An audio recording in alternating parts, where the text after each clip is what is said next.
Good morning, everyone, and a very warm welcome back to the Rack Billiard Club here in Des Moines for day 3 of the action. The last couple of days we've been focusing on the shootout, and there was drama all the way down to the final, where Shane Van Boening took away his first title with Ultimate Pool USA. And we have more drama on the way. Tonight we'll be focusing on the mixed pairs. We'll be seeing the quarterfinals, the semis, and the final tonight, which means this afternoon it's a little bit more low-key. We're going to focus on the Opens. We've got matches coming up from the Open, the Junior Open, and from the Women's Open over the course of the next 3 or 4 hours. It still should be a lot of fun. We still have match clocks. We still have the very short shot clocks as well, but it's a little bit more low-key. Players are playing for positions in the group, with the top 2 players in each group going through to the knockout stages. The bottom players in the group will go through to the second chance event. Let's have a look at what we got coming up for your afternoon's action here in Des Moines. And we're going to start off with, quite rightly, the man of the moment, Shane Van Boening, who took away the title last night. He's going to get underway against MORELAND in our first match. That is from the Open. Cal Boll will take on Dennis Hatch in our second match from the Open, before we're going to change to the Women's Open, where we will see 3 matches. Emily Duddy taking on Tina Larsen, which is a fantastic match. SAVANNAH Easton, who took down the title last time out, will take on Pam Mason. And Jordan HELFERY, one of the absolute rising stars in the game, is taking on Jessica Main. And then from the Junior Open, we will see KADEN HERRBACH taking on GARCIA. That is what we have lined up for you for the course of the next few hours, but our first match will involve Shane Van Boening. That's just about enough from me. Let's get straight into the action with match 1, and your commentators, Stephen Wyatt and Tony Holgate.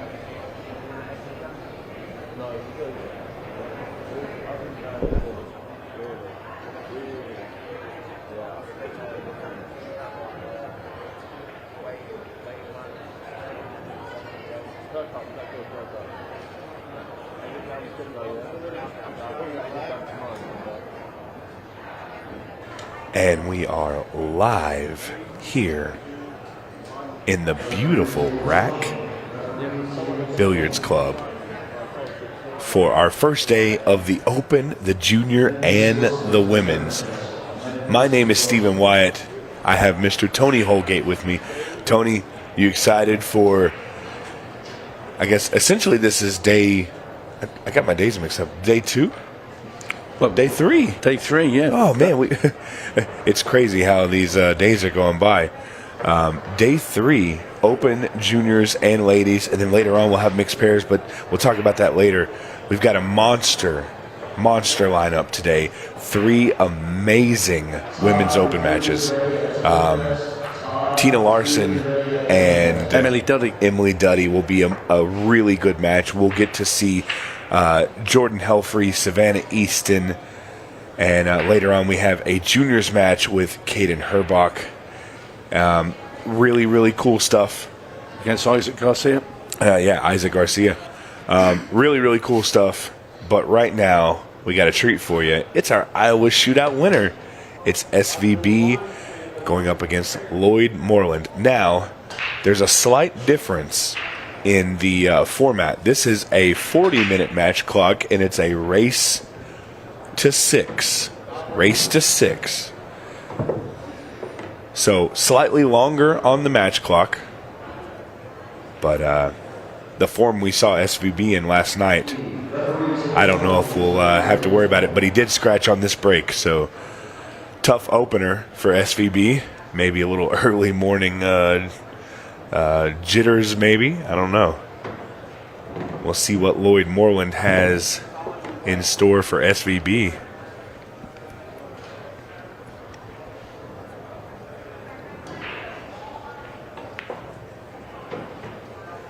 I think it's important for LLOYD to get his hand on the table very early here, just to sort of settle, because it's probably a slightly different environment than what he'd be used to.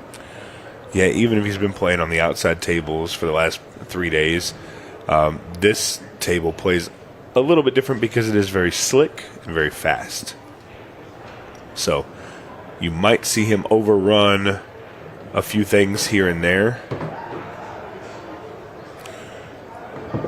Does this one ball go up past the 11?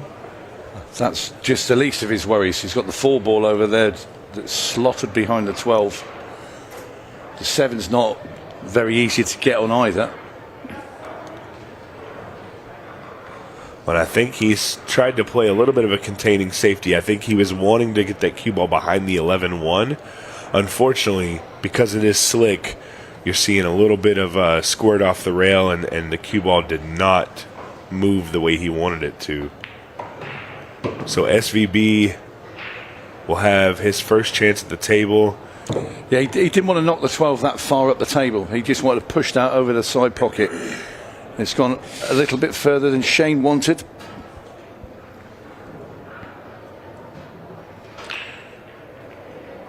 But I don't think there'll be some morning hangover from last night's shootout win. No, I don't think so either. If you missed the shootout, you missed an incredible final with SVB and Johnny Archer. Archer 3-0 up, and then 3-0 up, and then a couple of big mistakes from Johnny and a golden break later. SVB goes up 4-3 in a matter of just minutes. Now look at how this shot played out. Yeah.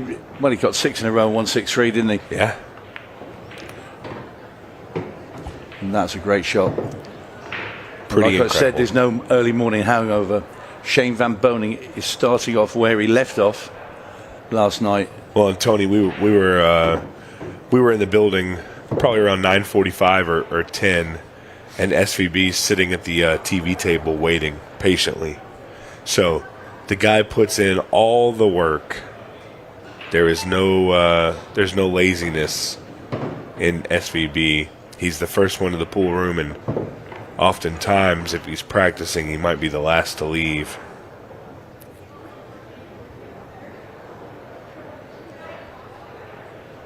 This ball must go. Yeah.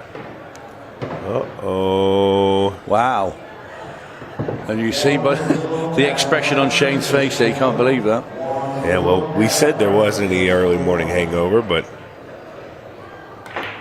Oh. Wow. How insane was that? Definitely want to see that on the replay. That was insane. Look at this ball. Almost flips it into the side. Yeah, Shane a little annoyed at that, but Lloyd Moreland's got to feel like $1 million coming to the table with this layout.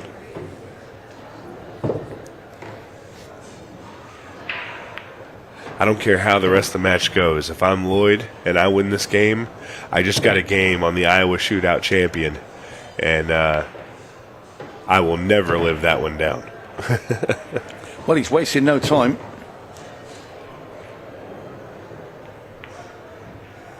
And it's going to be Lloyd Moreland to take the opening rack, and he leads the shootout champion by 1-0. And our wonderful referee for this match, Mr. Chris McCurley. Yeah, Chris, great guy, great referee. It was his wife's birthday yesterday as well. It was, and she had a great day. Yeah, she had a great day. Got to hang out with SVB for a minute or two, and she was very happy about that. But I tell you, who's even happier right now is Lloyd Moreland taking that first rack. Yeah, he is.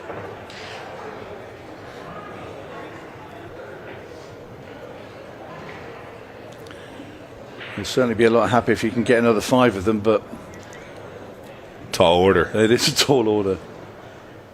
But, I mean, to be fair, he ran those couple balls out. Of course, there wasn't any traffic, but he ran those out pretty well. He got exactly where he wanted to with the cue ball. His break is going to tell a big story about how far he can keep this lead. Pretty solid break. Ball in. Of course, we don't have the golden break in the open. Correct. No more golden break or golden duck. Not until tonight in the mixed. Yeah, it's the only difference in the rules, other than the match clock is extended a little bit. So that's the only difference between the shootout and the open events.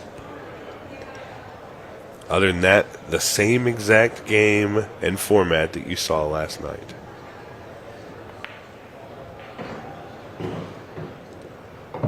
He's hit this one well. I think he's going to opt to take the 10 and the 13 first. I think he wanted the 11, but opportunity to get a better angle here. Played 14 now. Straight down the table.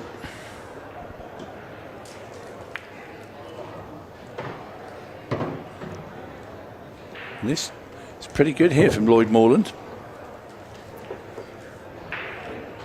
Just draw the cue ball back a little bit here for the 13. A bit further than he would have liked, but he's still in decent shape. Yeah, the one thing he's got to remember about is that 12 ball down there. It's not a super difficult shot, but it could end up that way depending on where your cue ball ends up. You don't want to be to the right of it as we look, because the 7's going to get in the way of coming back with a cue ball. Yeah. You'd like to be dead straight, or just slightly at the other angle, so slightly left side of the 12. And you definitely don't want to be behind any of these balls. No. Well, I don't know about Just that like shot. that. He had to dig down there to play that shot, and he. Well, reminiscent of SVB's kick on the 8 ball. Well, this is A little lot tougher. harder. Yeah, a little tougher. Not only that, but he's going to be stretching. We are still playing all ball fouls. So that's going to be ball in hand for Shane.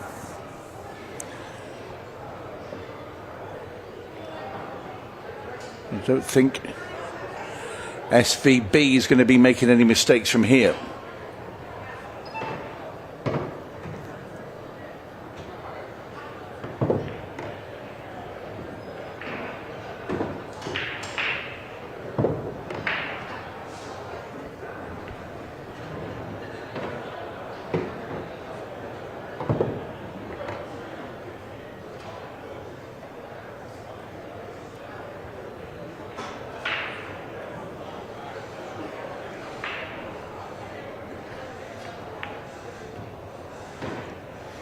Yeah, he thought about playing the 7 a second ago and changed his mind.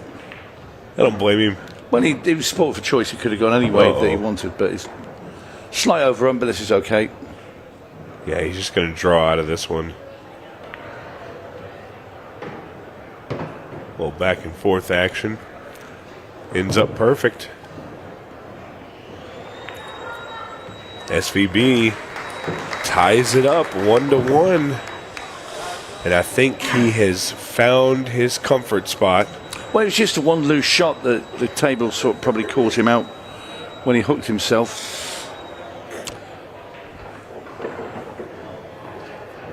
But Lloyd Moreland there had a great chance. And that 13 ball, he needed to dig deep when he played it into the side pocket. And he tried to just roll behind a big load of traffic. And it was always going to be a bad outcome if you go in that direction, and it was for Lloyd.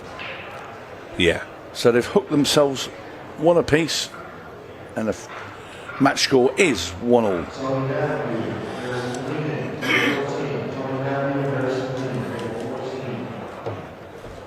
And I want to give a huge shout out to our tournament director, Jeremy Hundley. Jeremy is probably the busiest man in the room. He's controlling 5 different events across 4 days. And He's doing a great job as well. It's not easy. No, it's not. And he really is under control. He doesn't really have anybody helping him. No, I'd rather be in here doing that job. Not only that, with the arena, he does all the setup. Yeah. So him and that's his dad. Him, his dad, and his brother built the arena. They haul it everywhere. Of course, he's our league director, so he wears a number of hats. But I got to tell you that guy works tirelessly to make sure that these events go off without a hitch. Along with, of course, CEO Scott Ryan and lots go on behind the scenes. President Jordan Chavouche and Director of Operations Simon Webb. All those guys putting in tons of hours to make sure these events roll off. And Simon, of course, does pop into the comms box. Yeah, does an amazing job in the arena. Everybody wears a bunch of hats around here, except for you. You don't wear any hats. You prefer wind in the hair. What hair? was a few years ago when I had wind in my hair, I can tell you. But Shane Van Boening has wind in his sails right now. As he should, with that shootout championship under his belt. Just going to draw the cue ball back off the 1 ball now, down for the 8. Lovely control there from Van Boening. Super shot. Just so delicate the way he played it as well. It's made that look really easy. And Shane Van Boening now has his nose in front, and you fear that Lloyd Moreland needs to be careful now, because the racing car that is Shane Van Boening is starting to purr. Yeah, you can't help but think with the performance that he had that Shane's a favorite in the open event, but you've got so much competition in Justin Bergman, in Dave Matlock, in Craig Waddingham, in Tom Cousin, Shane Thompson. There's names that Sam Henderson. I could name off 15, 20, 30 more names that have. And I want you to right now. Well, I was only joking. Oh, you're killing me, Tony. I want to take a vacation to the Bahamas, but we don't always get everything we want. I thought that was on your list of demands, wasn't it, before you came to work for Ultra It is. They declined it. They declined. Well, it's a decent break, but is he going to go dry? No, he's not. The 12 balls come to the rescue. He got a little kiss. And there's not a great breakout shot for that 2 ball. So I like the stripes, but where's your starting ball? You got one option, that's a 13. I think I might take the solids and attempt a breakout on the 2 ball. I mean, you could take the stripes, hit the 13 in, and then thin cut the 15 and could come up the table and break out the 11. I think you got the 9 ball there for the 11 ball breakout. I don't mind this, but now he's going to have extra work to do because he's tied up that 1 ball and he's got to break out the 2. Yeah, he's created himself a new problem. He could try and get the one out right here. That's a good shot. That's a great shot. I'll tell you what, and it's not bad. He can just run the 1 in, leave himself a cut with the 4. And break out the 2. Break out the 2. Yeah. That's okay. It's going to make this cut a little bit more difficult. Should be okay though. Doesn't have to play this really hard. You just play this normal pace. Yeah, pocket speed. The table will look after the cue ball with its pace.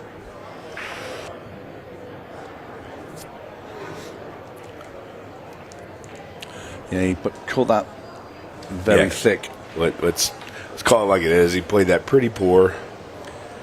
Yeah, he sort of moved a little bit. He was aware of how tricky a shot it was. And I think it's almost like he hit that when he wasn't ready to hit it. Yeah, like he rushed. And Shane hit that one perfect. Has a shot on the 14.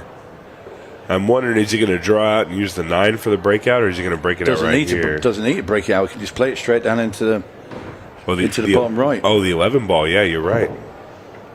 He could break it out now, though, if he has an angle, but got to be careful with this angle. He was playing to be on the 11. That's what he's playing there. And now he's gotten a little off, so you got to be careful because you'd be moving the 9 ball towards the side. He's just going to shoot the 9 and break it out. Delicate shot. You're throwing the ball a little bit. There you go. Didn't get the breakout he wanted, but he's still got opportunities to get up table.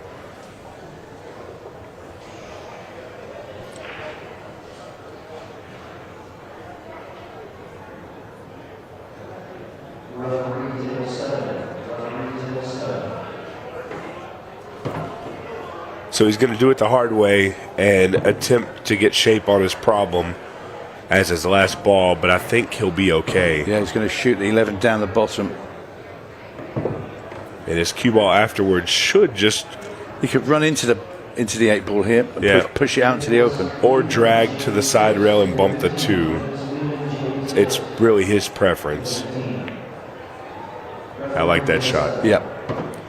It was always a natural roll of the cue ball there. Just make the 11. Again, the cue ball will look after itself. It's going to run into the 8. And now this simple 8 for Van Boening to go 3-1. A very, very nice run there. A little shaky on the position. To be fair, that wasn't an easy finish at all, because he did knock balls, into a little problem area. But then the thing with Shane Van Boening, he knows how to solve his problems. You know, when you're sat in that chair, and if you're playing him, and you think, "Oh, I might get a chance here because he's just played a bad shot or he's fallen out of position." That's what Johnny Archer thought last night. Yeah, and then it comes and kicks you in the teeth. Yeah. Well, and Shane's like a freight train. Once he gets going, it takes a nice little amount of time for it to slow him down. Well, last night, Kobe Japp felt the full force out there of Shane Van Boening. That was him at his very, very best. Yeah. And like Kobe came out that arena, he's lost 6-0. He said, well, I couldn't really do anything. He had a couple of early chances, maybe a little bit edgy out there. There's a huge crowd when you're playing Shane Van Boening, but... Well, look at this. It's unfortunate because it just goes back on the table. Chris McCurley, yep. It's Lloyd Moreland at the table, because the break was dry apart from the 8-ball. So it's just the 8-ball comes back up onto the spot, and now Lloyd Moreland is just back in place. Shane smiles because he thought, well, if that had been last night, that was my rack. Well, when he came in, he came in and he got a table and he said, "Hey, can you tell me the differences in the rules?" And that's one of the ones I went over. If the 8-ball is the only one that falls and it spots back up, there's still 15 on the table. It's not your shot anymore. Well, it's going to be shot now after the missed combo there from Moreland. And he's got a hefty cluster of balls over on the left there that need to be worked out. I think he can make the 9 and go into the whole pack of them and smash them all out.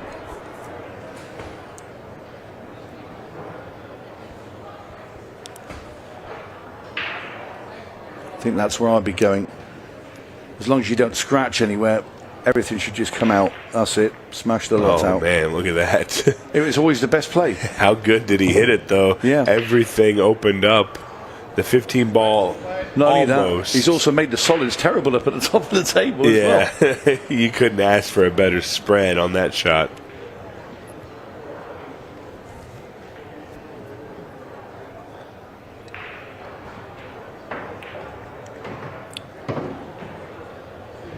I'm wondering if he's going to try and soft roll the 12.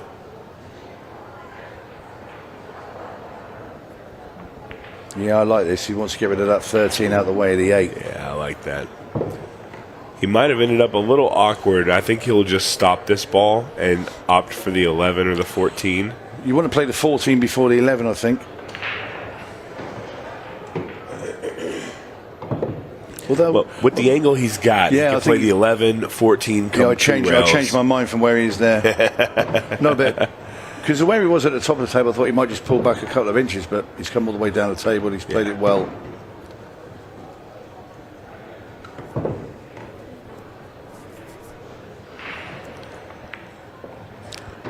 And once again, it's Shane Van Boening starting to go through the gears. And that's 4-1. And the South Dakota kid is looking full value now. Yeah, it's apparent why he's playing as good as he is. But we do have some more matches coming up on our feature table. Of course, Cal Boll and Dennis Hatch, who we didn't get to see a whole lot of in the shootout. He played against a perfect player, Kieran Hall, but they'll have a go right after this. Then we have 3 ladies open matches. Emily Duddy versus Tina Larsen. SAVANNAH Easton versus Pam Mason. Jordan Helfery, our mixed pairs defendant, taking on Jessica Main. And then we will see a junior open match, and that's KADEN HERRBACH versus ISSAC GARCIA. What a lineup we have for the morning. And then we will take a short break. Just time for everybody to get their dinner in, their lunch in, whatever you want to call it. And then we will move on to the mixed pairs. And that is my favorite event, Tony. That's my favorite event. The shootout is fun. The mixed pairs is just a little bit more dramatic. It is indeed. Lloyd's got a decent break off here, and the solids look pretty good. His only real problem is that 5 ball, and I think he can take it right here. Take a risky shot to guarantee that you don't have to worry about it later.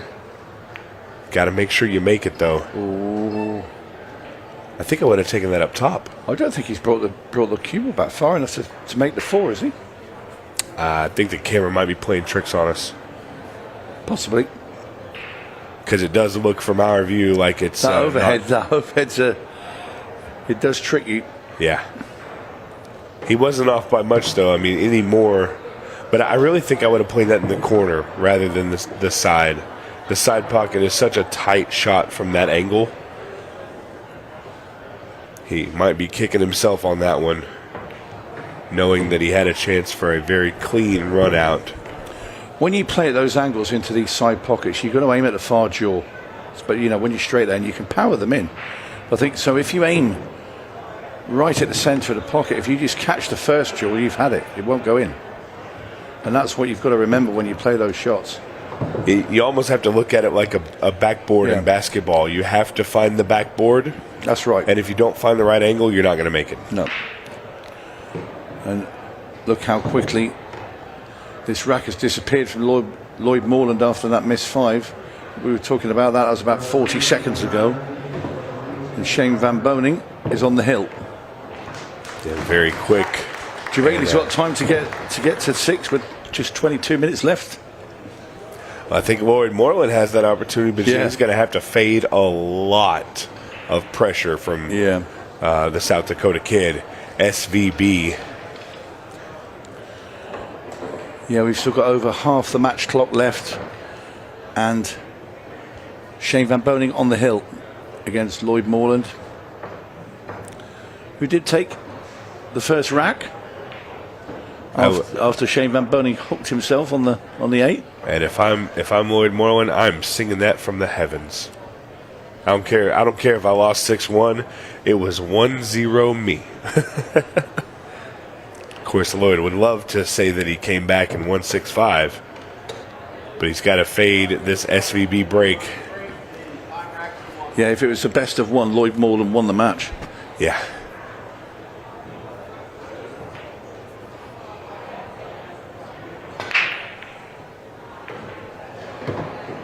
That looked like the cue ball came back and caught Shane Van Boening's tip. And Shane didn't even question it. He picked up the ball. He knew. Oh, yeah. He knew. I think he was a bit bewildered how quick that cue ball came back. But more than anything, he's sort of shocked. Yeah. So I don't think he does that very often.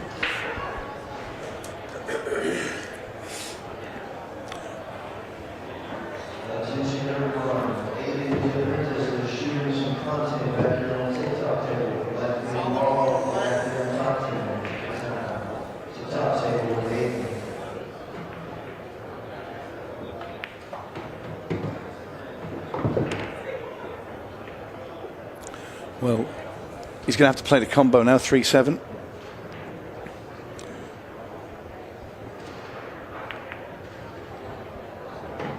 That's okay.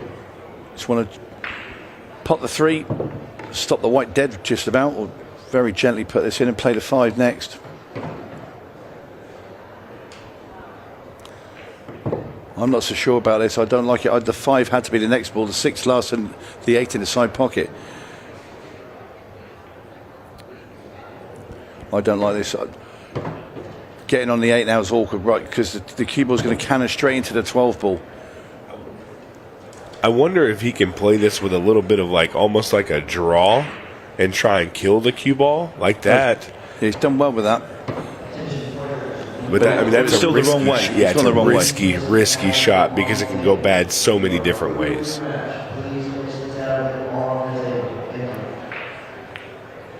Guys, good black. There it goes. Shoots the 8.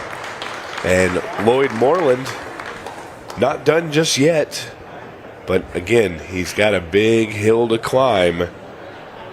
SVB on the hill, leading 5-2.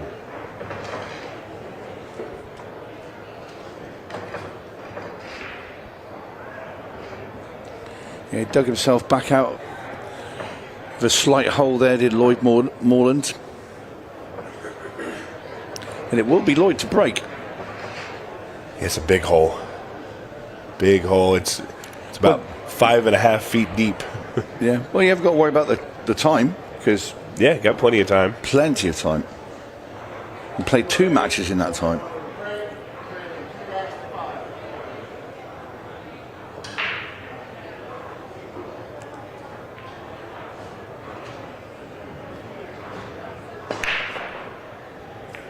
Cue ball bouncing for Lloyd's break. He's getting great spreads, but You don't want great spreads when, yeah, when you're not you don't making a make call. one.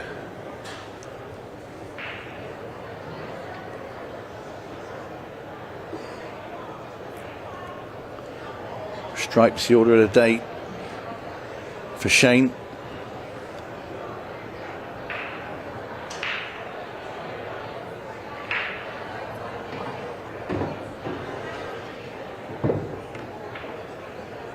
Caught the point there. Didn't want to catch that point. I don't think it'll be a huge issue, but it definitely changes a few things about this run out. I mean, do you take a little bit, I'm going to say chance, do you play the 14 and try and play, you can try and get on the 15, or would you even play the combo? I think he tries to get on the 15. That's combo time there, I think. Yeah, I'm definitely trying to play for the 15, but the combo's there. It's not super difficult, so just need to make sure you take care of the 12 in this case, just like that. That's a good shot there from Shane. Because now he's just going to bump the 6 ball. I think Oh, he can see the 10. Yeah. Yeah, this is looking like the end for Lloyd Moreland here. Tony, do you go from the 13 to the 11 or the 11 to the 13? I think I'd probably prefer the 13. I feel like maybe it's a little easier to get shape on the 8 using the 11. I think so, yeah. But to be fair though, you shoot the 11 and just drop the 13 in and play the 8 up in the top corner. But from this angle now, he comes twice across the table, plays the cut with a 13, cue ball off other side rail and back over for the 8, and that's perfect. Just got to watch the side pocket. He's good. He's got his weight correct there. And SVB and Lloyd Moreland are in the books. Shane taking the win 6-2. What an incredible match that was. We have more action coming up next in the Open.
With over 175 years of billiards history, tradition, and expert craftsmanship, Brunswick is a name synonymous with our game, which makes it the perfect partner for Ultimate Pool USA's vision, a fun, fast, and exciting pool for the players all across the United States.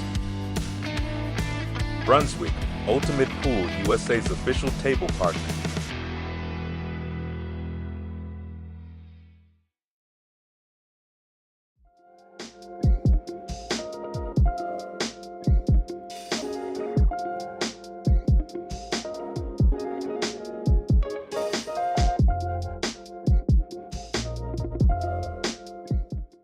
My break tip is completely different from everything that is on the market. Combines the qualities of like a playing tip with a super powerful tip. It's like a tip on the steroids.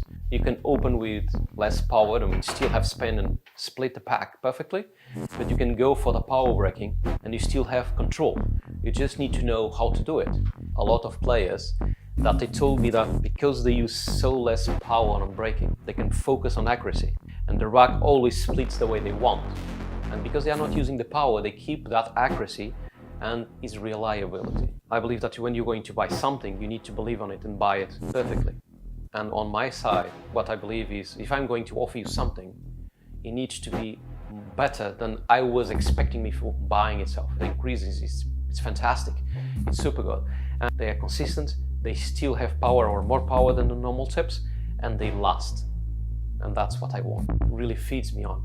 When people say thanks and they like the product and they are happy, I feel joy to myself. It's not really just proud, it's just joy. I feel happy.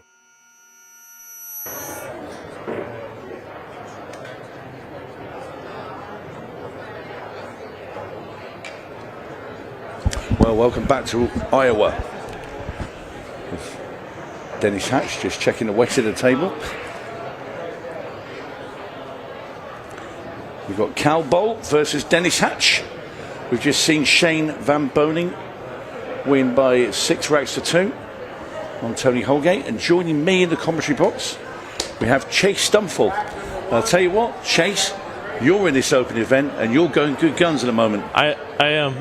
I had two good wins early, so I got 2 more matches later on, and then my doubles match, of course, later on tonight. But I'm looking forward to kind of getting going these next few matches, and then hopefully making it into the final 64 in this event, right? Yeah, that's right. Yeah, final 64. So. Well, you say you've had 2 good matches. That's 6-0 and 6-1. You just told me. Yeah. That sounds more than good. Yeah.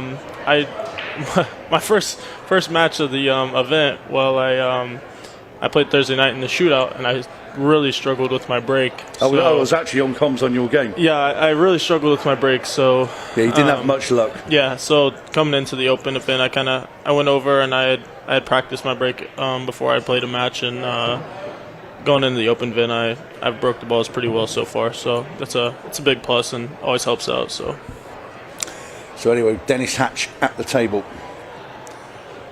Yeah, I think he picked stripes here. I think his only problem ball's that 9 ball up there, but I think he'd be able to get to it right here off the 14, possibly. Dennis Hatch, been around the block. And I can tell you, this is the first time I've seen Dennis since I played him in 1993 in Las Vegas. Wow, that's awesome. I've seen Dennis all over the internet. I've never seen Dennis in person, so it's cool to see. Yeah, we had a bit of a fiery encounter. It was a great match because obviously we were both a heck of a lot younger. Right.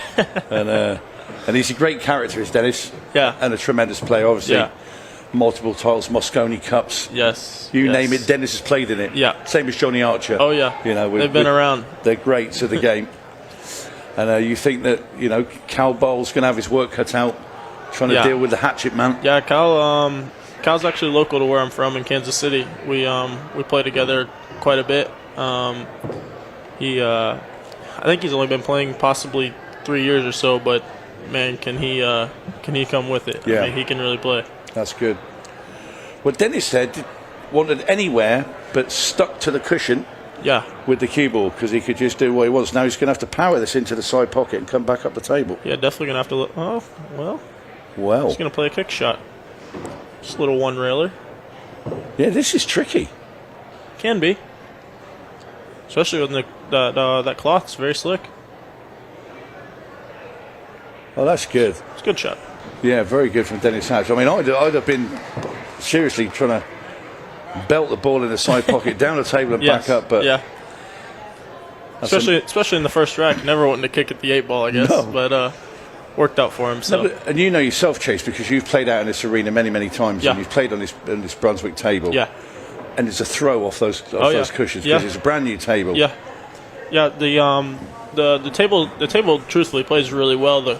The cloth is very new and very slick. So the ball coming off the rail just slides. I mean, a ton. So it'll be. I'm looking forward to see how Cal will adjust to that. I'm not sure if he's played many events or played many matches on a table like this. So I kind of like seeing the guys that have never played on a table like this, see how they adjust to how the cloth plays and how the ball comes off the rail.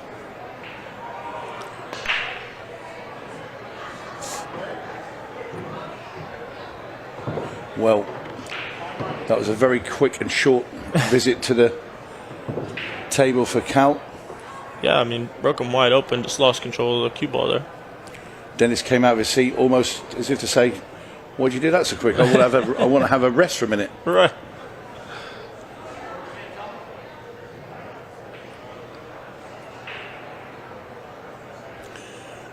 These matches, of course, are race to 6, 40-minute match clock, and I don't think we'll get anywhere near the 40 minutes. It's a generous amount of time. Definitely not with these two guys playing. Oh, wow. Clipped the 6 ball there. That was a little scary. I don't think he gave that one as much attention as it possibly needed. So the difference, between the speed of the table, because you've already played out here the other day in the shootout, and now you've played underside tables. How much difference? It's huge, isn't it? Yeah. The speed. The speed. The speed is. I think. Now, don't get me wrong. The tables out in like the main room play great. I mean, they play. They're new cloth, and you can tell they all play great. But this table's it's a different breed. It definitely plays quick. So the cloth is so slick. Yeah.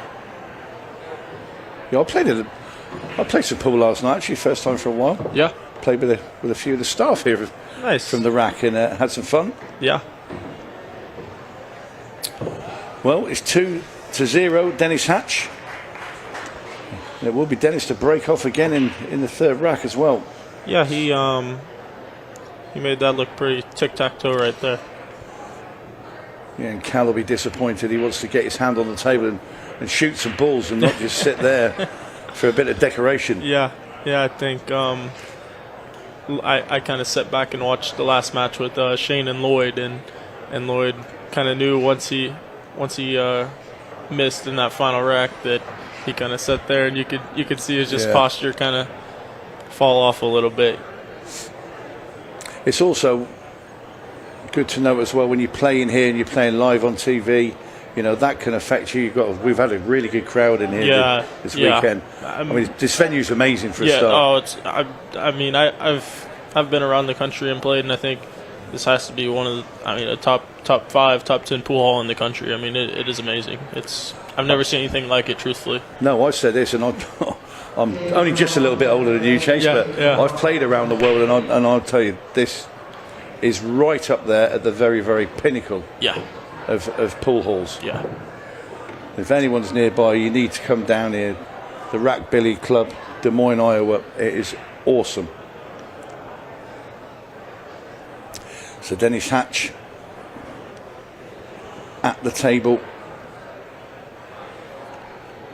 looking to notch up his third rack, and he'd be halfway there.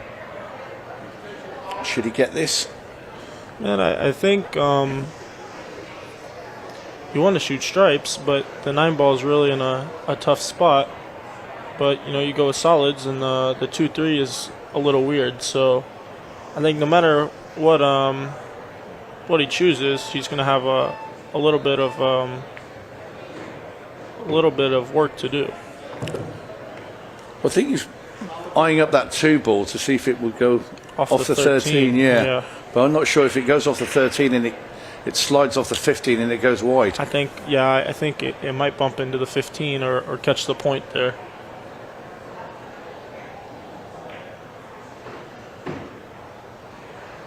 It's so hard to put, inside English on the cue ball on this table. It just, the slick cloth, it's just it just doesn't grab. It's very tough.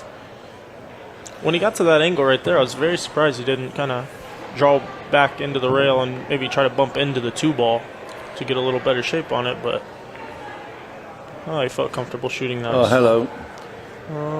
Will the 5 still pass? It's going to be very tight. Very tight. I don't think he likes it. He's going to shoot it, though. Oh, he likes it now. Good shot. Yeah. And this is a great finish from Dennis Hatch. Yeah. Wow. The hatchet man. Well, I'll tell you what, he's in fine form this morning. Obviously, got to be in the equation of a possible Open champion. There's It's a good field. This is probably one of the stronger fields there's been. Yeah, it's well stacked. Yeah, there's plenty of guys that can run away with this tournament, and I shouldn't say run away because no matter who it is, it's going to be. Well, you're in the conversation, Chase. You've got to be in the conversation. I appreciate that. No, it's true. To be fair, anybody that's invited to play in a shootout, for me, or qualified into it, it's like Kieran Hall the other day. I mean, he played a perfect match in his first game. Yeah. And in fact, against Dennis Hatch. Yeah. Kieran's. But then he had a bad day the same day. And it's just such a brutal game. And you know yourself when you went out there. If you start breaking dry, it's over in a matter of minutes. Can be, yeah. That's a great break right there. Well, we get to have a proper look at Cal Boll. Probably feels like he's been waiting a lifetime to get out in the arena. 3 games go by. Probably seemed like a while sitting in your chair, but watching from the box here, Dennis kind of made quick work of that. I think the table speed just caught him out. Yeah. Right at the start. I think he's going to be okay. I think he can still get to the 14 here and maybe come around to get to the 13. Yeah. That's a very good shot there from Cal.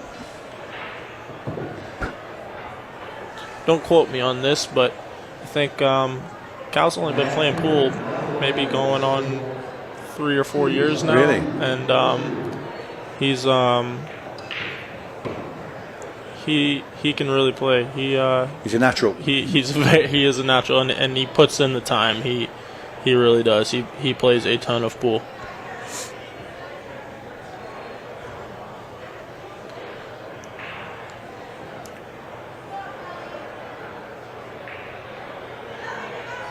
It's a good shot. Well, if he gets out here, I mean, that's impressive because he's had to sit in his chair and watch Dennis Hatch reel off 3. Yeah, and he's had a scratch. And he's came with some good shots here as well. So yeah, on a table that he's not been able to just stand there for a couple of hours and have a practice.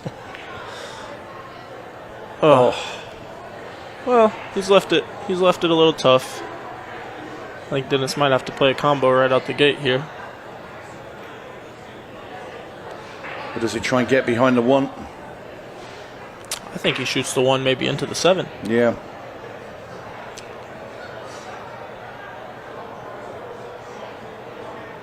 I when I played, I didn't particularly like too much safety. Point number 1, I couldn't play them very well. And point number 2 is every time I played one, and I did play it well, somebody come out and make a ball and run the frame and I'd be on the rack. Me and my aunt are playing in the mixed doubles event. Yeah, I heard. Yeah, and we've practiced a few times the past few weeks, and we were playing the other day, and I told her, I said, hey, if you're gonna play safety, you got to put someone right on the back of the ball. I said, you play safety against the guys at this level. They're gonna kick it in. They're gonna back cut a ball to be able to get out. I said, you got to be able to play a next level safety, or we're shooting, we're firing away, we're trying to run out. Yeah, and that by the way will be all on this evening. Oh no! On this table. Ooh, right past the 8 ball. So we will be covering all of the mixed pair shootout tonight. So you don't want to miss that. We will see Chase and his auntie in action. Yeah. Yep. I believe I think we play at 7:30 tonight. Well, that means you're at the bottom half of the draw then. Yeah, we play Bergman and Tina Larsen. Ooh. And if you've kept up with, well, they've won a mixed shootout. They've won it. They've I think they've maybe finished top 3, or they maybe I'm not sure. Matlock and HELFERY won the last one in Arizona. Yeah. Well, this is a tough shot. Yeah. For Cal, very thin. Here. Oh, he missed the whole ball. Yeah, you basically had to take the paint off that. Yeah. It was that thin. Yeah, I feel a bit there for Cal because he played in the first initial part of that rack. He played some great shots. It's just the speed of the table has caught him out a bit. That like I said earlier, I think it's cool to see people try to adjust to the table, because really it's a. I think there's one game in particular the other day. Timmy Bly was out there playing Savannah Easton. Yeah. And because Savannah's had a lot of table type, Arizona, she did incredibly well. She won the junior and she won the women's. Yeah. And she'd also been out and had a few games with Shane and that early on before the live show started. So Savannah had played on it a fair bit, and Timmy went out there and he was a little bit wow. Yeah, couldn't figure it out. Yeah, no, it's tough. It's tough. It really is. So interesting little thing. I wish we kind of would have kept track of this weekend. On the new Brunswick, they have the rounded rails. Have you noticed that? How the rails kind of fall off a little bit? Well, yeah. People set their chalk on it. And well, I'll tell you what, I mentioned it last night. Yeah, Shane. I noticed in his first match this morning when he just played that he was kind of getting frustrated. He couldn't set the chalk on the rail. What were you saying last night? Because he must have done it 4 times in a row. Yeah. And I was sort of questioning, thinking, well, every time he's looking for, because one time it bounced and went under the table. Yeah. Him and the referee were both looking for it. And I think, well, the clock's running down because you're on a shot clock as well, and you can't just say, well, can I have a time out? Yeah. I think his last match, I remember he had a 4-ball out. And it was just his balls and the 8-ball on the table, and he dropped his chalk and rolled under the table, and he was looking for it, and then he just continued to run out. It didn't chalk his cue, so. Yeah. But, when you're at Shane's level, I guess maybe you don't need chalk.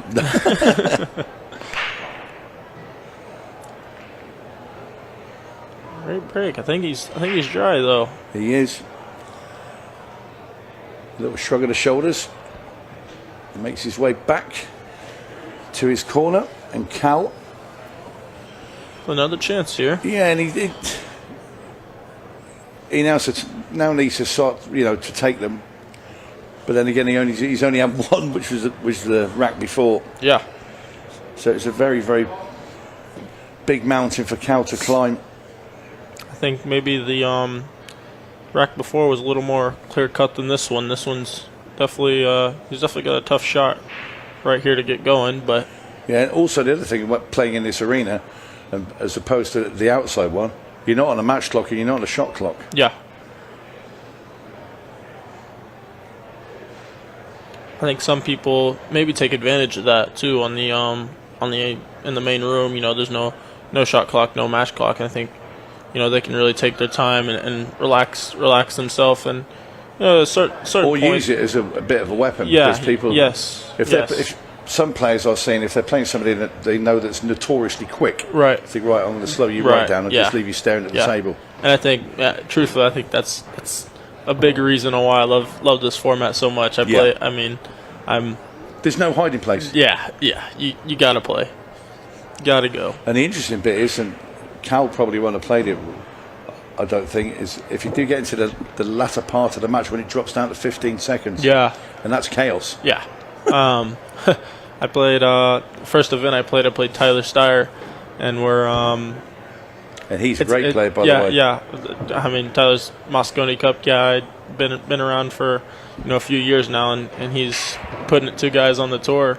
But I played him, and we were playing in a close match, and it dropped below that. the last 10 minutes and it runs into a 15-second shot clock, and I mean that is just it's next. Insane. There's no thinking. You just you make a ball and try to keep going. Yeah, just point and swing. Yeah. Well, Titus should have been here. I think he's having an operation. Really? Else he would have been here. Yeah. Well, he'd been waiting to have something done. I don't know what. Nothing like, life-threatening. Yeah, right. And it's come up to say you either take it now or you have to wait another 6 months. And I think he was I'll take it now, get it done with. Hope all is well with him then. Yeah, absolutely. This takes another one there. Yeah, he's on the hill. On the hill. Not even 14 minutes gone of this match. And after this game here, we will turn our attention to the women's. And it'll be Emily Duddy taking on Tina Larsen. And that will be followed by Savannah Easton and Pam Mason. And finishing off in the women's with Jordan Helfery and Jessica Main. And then we will have a match from the Junior Open, which is KADEN HERRBACH against Isaac Garcia. And that will finish our afternoon's play. And then the evening, we will see Chase and his auntie and all the rest of them in the mixed pairs tonight, and that will be played down to the presentation of the champions. 8 ball on the break there, doesn't count. No, in the no golden break open event, but it will do tonight when you're playing. It will do tonight. I won't be mad if that happens, I promise. That was another great break there by Cal as well. He's really hitting that break really well. Yeah, it'd be nice to see him run this. Yeah.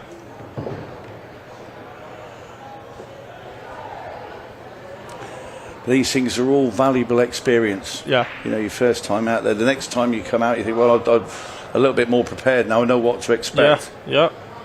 I think my my very first match on the stream table, I played Chris Melling, and my buddy Chris. Yeah, can only imagine how that went. I mean, it was a really good match, but yeah, he's Chris a great player.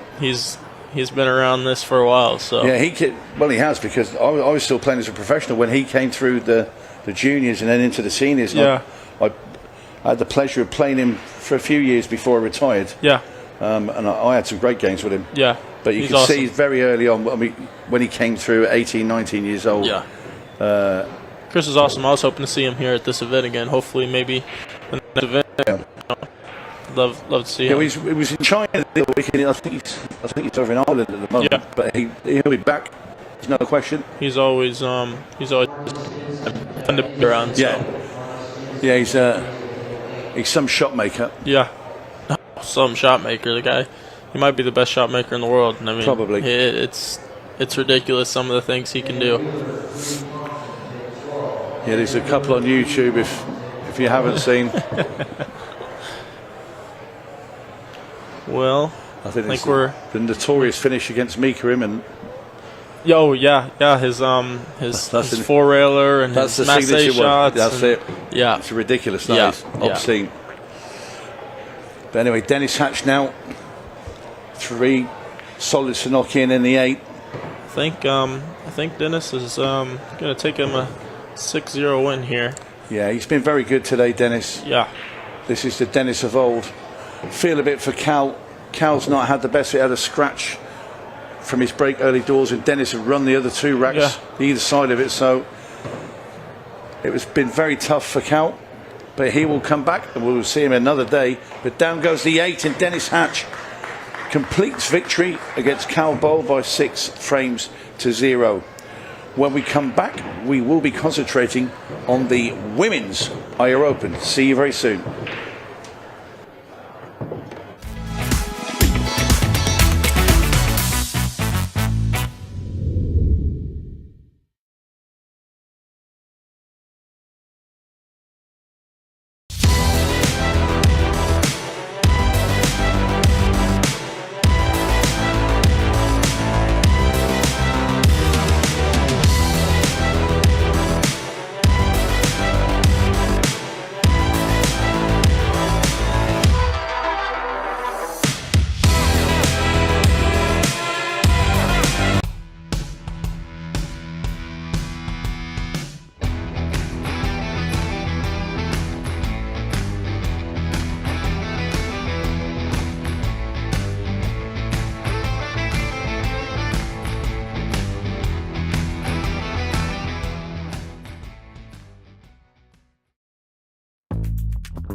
With over 175 years of billiards history, tradition, and expert craftsmanship, Brunswick is a name synonymous with our game, which makes it the perfect partner for Ultimate Pool USA's vision, a fun, fast, and exciting pool for the players all across the United States. Brunswick, Ultimate Pool USA's official table partner.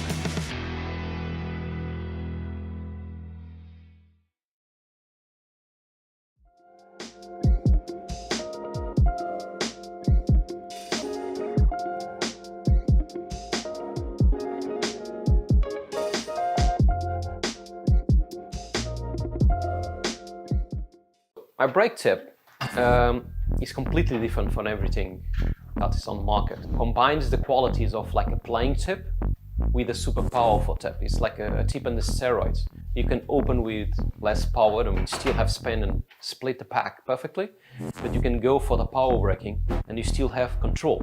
You just need to know how to do it. A lot of players that they told me that because they use so less power on breaking, they can focus on accuracy. And the rack always splits the way they want. And because they are not using the power, they keep that accuracy and its reliability. I believe that when you're going to buy something, you need to believe on it and buy it perfectly. And on my side, what I believe is, if I'm going to offer you something, it needs to be better than I was expecting me for buying itself. The increase it's fantastic. It's super good. And they are consistent. They still have power or more power than the normal tips, and they last. And that's what I want. It really feeds me on. When people say thanks and they like the product and they are happy, I feel joy to myself. It's not really just proud, it's just joy. I feel happy.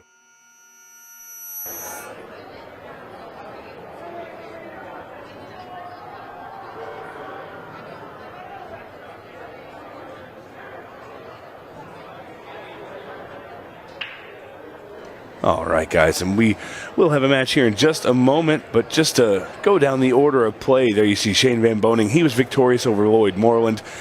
Cal Boll, unfortunately, took a tough loss to Dennis Hatch. Dennis played great. Our next match up in the arena, it's going to be Emily Duddy and Tina Larsen. I believe Tina's just finishing up a match. We do have 3 more matches following: Savannah Easton and Pam Mason.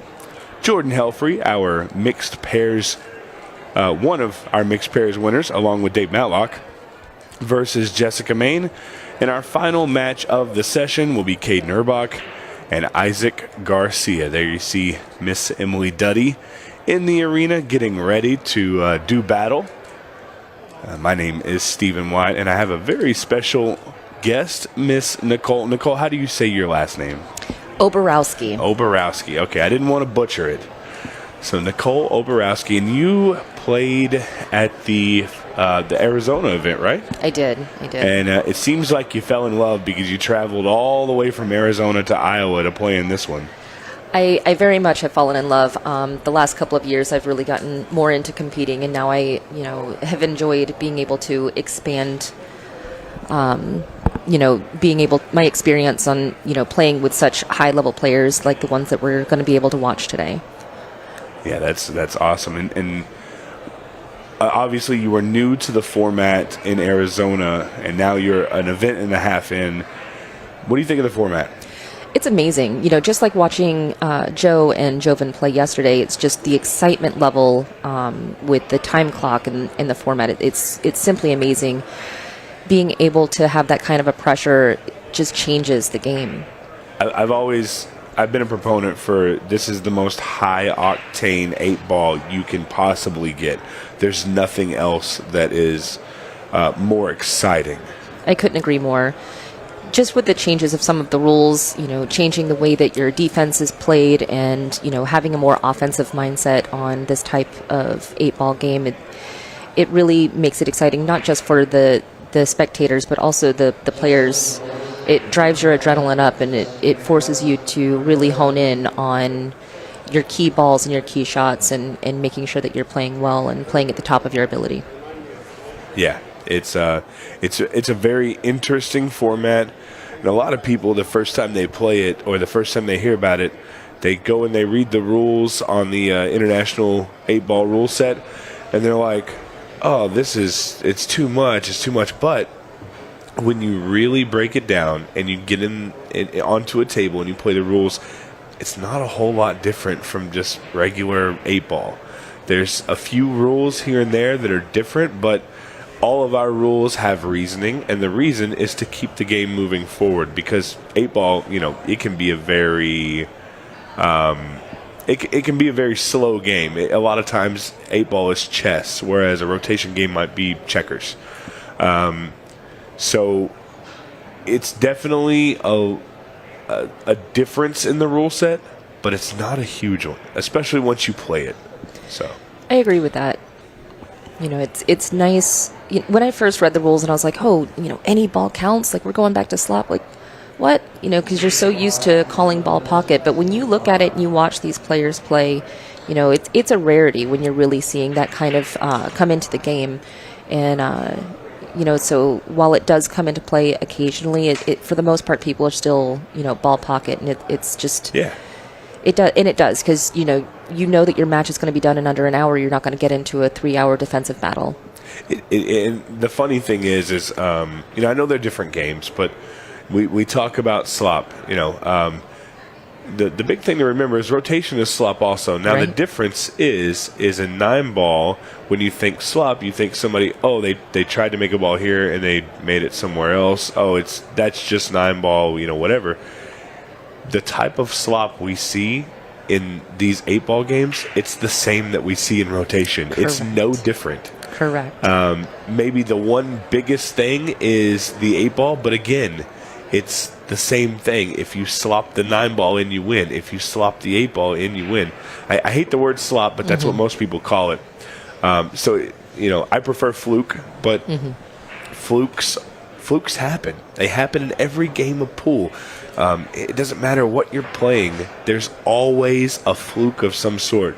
So, again, you know, I get it. People want to play call pocket because they don't want somebody to get lucky on them when maybe they don't deserve to win. But at the end of the day, we're still playing pool, and I would say a good solid 90% of players, when they fluke a ball, they, you know, in a halfway, they feel just as bad as you do. But, you know, there's nothing they can do. They made the ball, move on. But now, speaking of moving on, let's move on with this match against Stephen Wyatt and Nicole Oborowski. And this is Emily Duddy and Tina Larsen. Emily Duddy, the bombshell. And Tina is a former mixed pairs champion with Justin Bergman. This should be a high firepower match. So let's see what happens here. Emily makes a ball on the break, I believe. She make a ball? Okay. Couldn't see it in the table there. A little bit of work to be done here on this rack, so I like the stripes. Yeah, the biggest thing there was that first ball, and she took it out of play immediately. Probably the most difficult shot on the table is going to be that 11 because it's a little tough into the side pocket. You've got some helpers, but it could change things on the table if you hit it wrong. So that's definitely what I'm going to be looking for here, and I think she's going to take it here. I think so too. You don't want to bump the 12. Excellent shot. She hit it good. Excellent shot. I do believe the 12 ball goes. It looks thin, but I believe it goes. Maybe it doesn't. If I'm her, I'm taking it right now. Maybe she wants to get a better angle on it, because I'm almost positive that ball can just slip into the side pocket. I don't think I'd want to be playing shape on it for the 9. She may just go to the rail here and try and walk it down.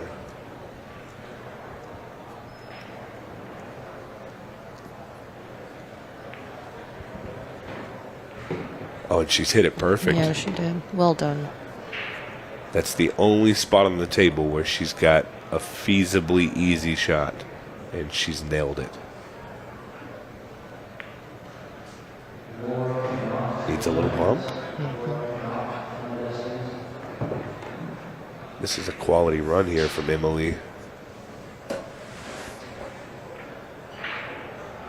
Great shape. Able to finish this out.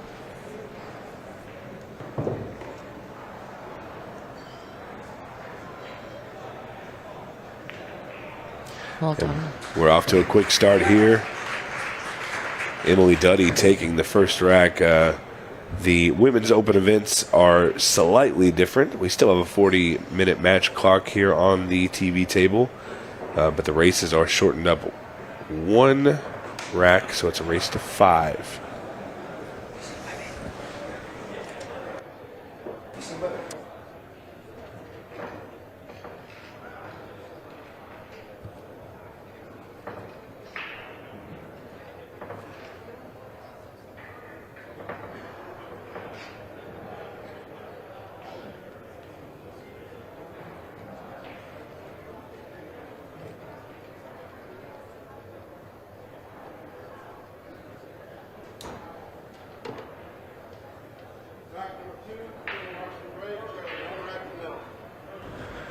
All right, and here's an important one for Tina. She's going to need to get a good break, make a ball so she can hold serve against Emily. Both of these ladies are very well versed in the game of 8-ball. She's got a ball. What a break. What a break. It's a little messy there in the middle. my gut instinct says to take the stripes, simply because the 6 ball is completely untouchable at the moment. And as rough as it looks, the 14, the 9, and the 11 all have a pocket. The question is, can you get a good opening shot on the stripes? And I don't really want to shoot the 14 on the opener. Watch out, cue ball. Oh, come on. Oh, my goodness. She hooked on the cushion. I don't even want to breathe right now because that ball is over the pocket.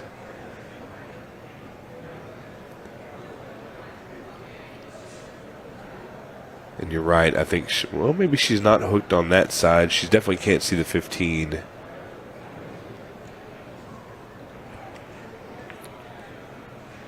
Great shot.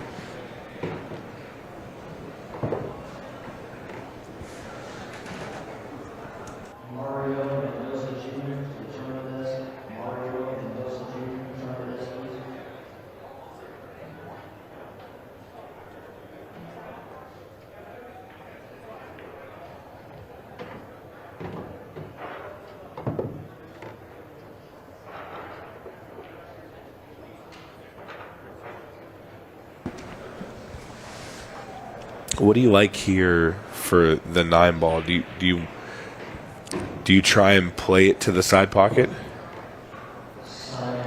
I kind of like, if the 11 goes, I kind of like taking the 11 and bumping the 9 out.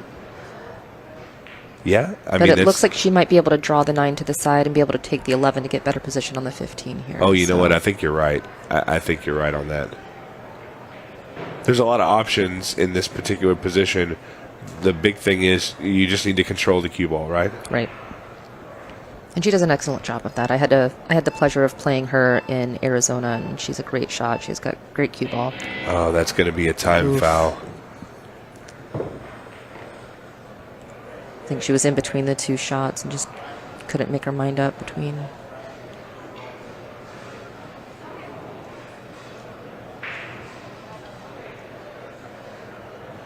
Okay, so what's happened here? So because the cue ball, because of the time foul, she tapped the cue ball with her stick, and unfortunately, you cannot do that.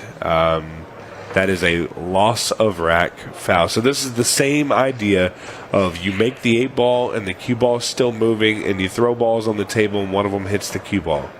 Again, it's not the funnest rule to call, but it is in the rules, so we will call it every single time. The IRO referee staff do a great job of taking care of knowing the rules and understanding, even though they have a thankless job, they have to call it the same for every single match. So because she touched the cue ball with her stick after the foul, it's going to be a loss of frame.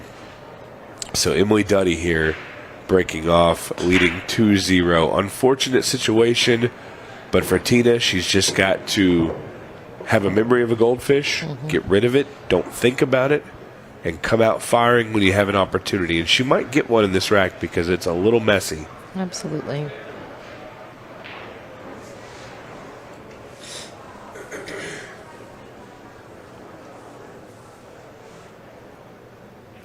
Looks like she's liking stripes on this. Oof. Oh, watch out, cue ball. Wild turn of events here. Just Tina Larsen with the loss of rack. Emily with a good break and just really gets a little loose on her opening shot. And now Tina's got ball in hand. This is a great opportunity for her to be able to make something happen after that last rack. So, let's see what she's able to do with these clusters.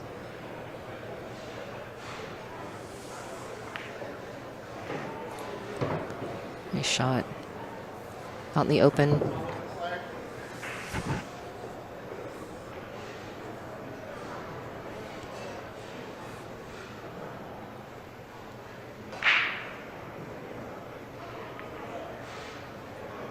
Beautifully done.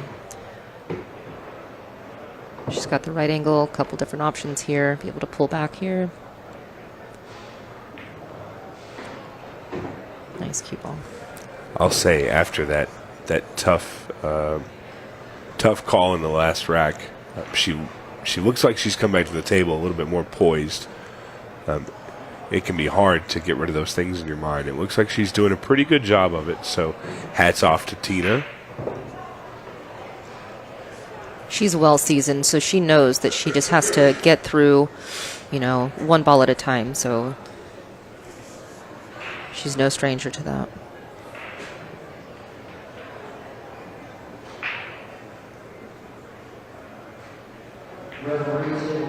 Got a little bit much on that ball. I'm a little confused on that shot. I feel like she could have just stopped it and took her medicine on the 3-ball. The 8-ball is sitting in front of the side pocket. I mean, maybe just overdid it a little bit.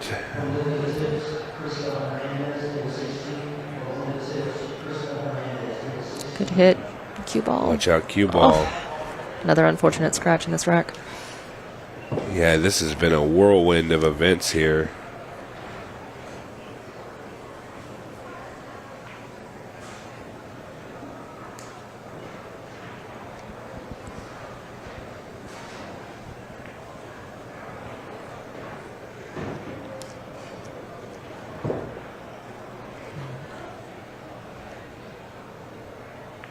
Emily's coming off a break and run from the first rack, so let's see how she clears this.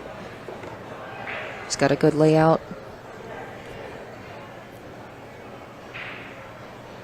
And Emily, our runner-up in the main event, or not runner-up, but second chance in the open division, right? Correct. Yeah, second chance. So the way it works, we play group stages. The top 2 players in the group move on to the final 64 of the Open, and everybody else in your group moves to the second chance. She did take down the second chance tournament in Arizona in the Open, so huge win there. Didn't quite make it out of the group stages, but she showed that she belongs in the running for any tournament.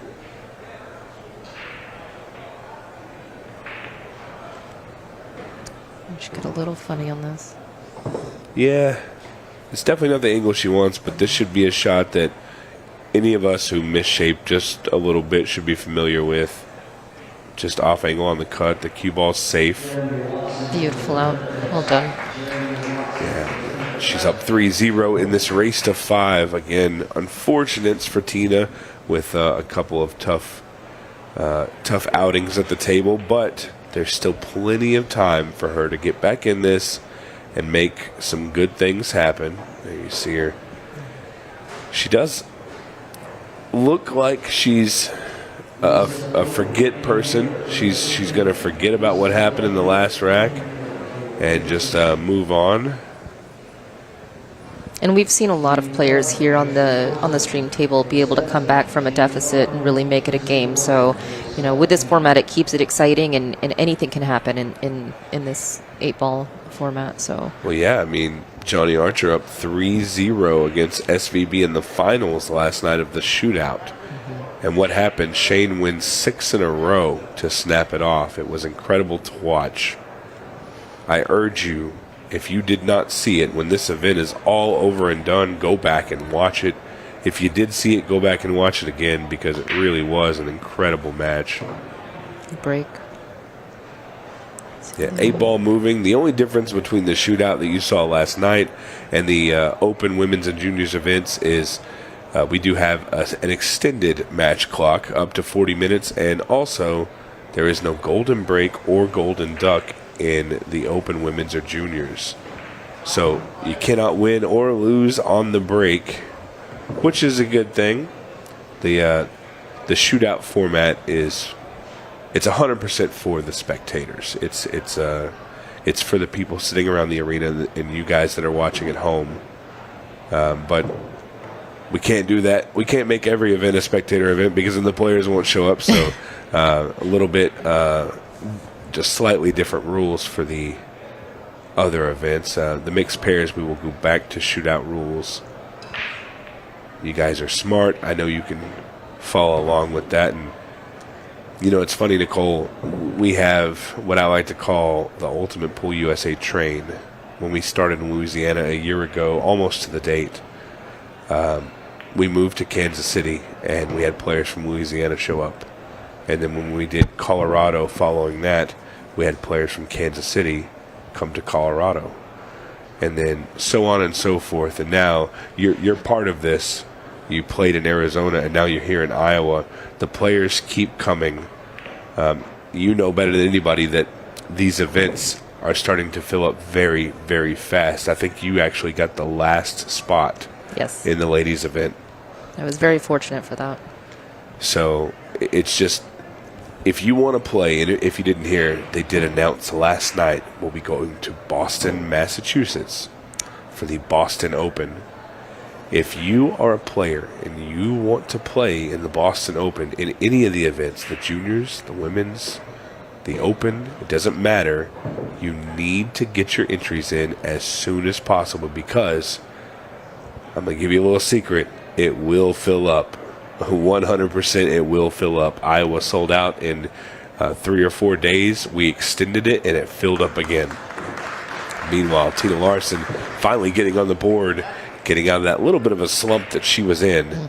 So great showing there by Tina. But yeah, guys, the Boston Open, get your entries in now. Do not wait, because you might miss your opportunity to get inside the Ultimate Pool USA Arena. Yeah, I'm really excited about it going to Boston. I was living in Massachusetts before going to Arizona, so I'm going to be able to go home and encourage some of my friends back home to be able to get into this format. It's going to be a good one. Yeah, so you're staying on the train. You're going to come to Boston? Oh, yeah. I love it. I'll be there. I Wouldn't love miss it. You know, that's the whole thing. Once you get a taste of this format and being able to get in and play and be around this caliber of players, like you don't want to miss the next one. Yeah, I mean, the format itself is so good, but we offer a little something for everybody. And we even have things going on that you guys don't see, that you can only see when you're at an event. I won't spoil it for you, but I promise you, Nicole can attest to this, we had some incredible content that was being shot in the arena a couple days ago with some very high-end, top-notch players. And I think it's the most fun I've seen some of those players have.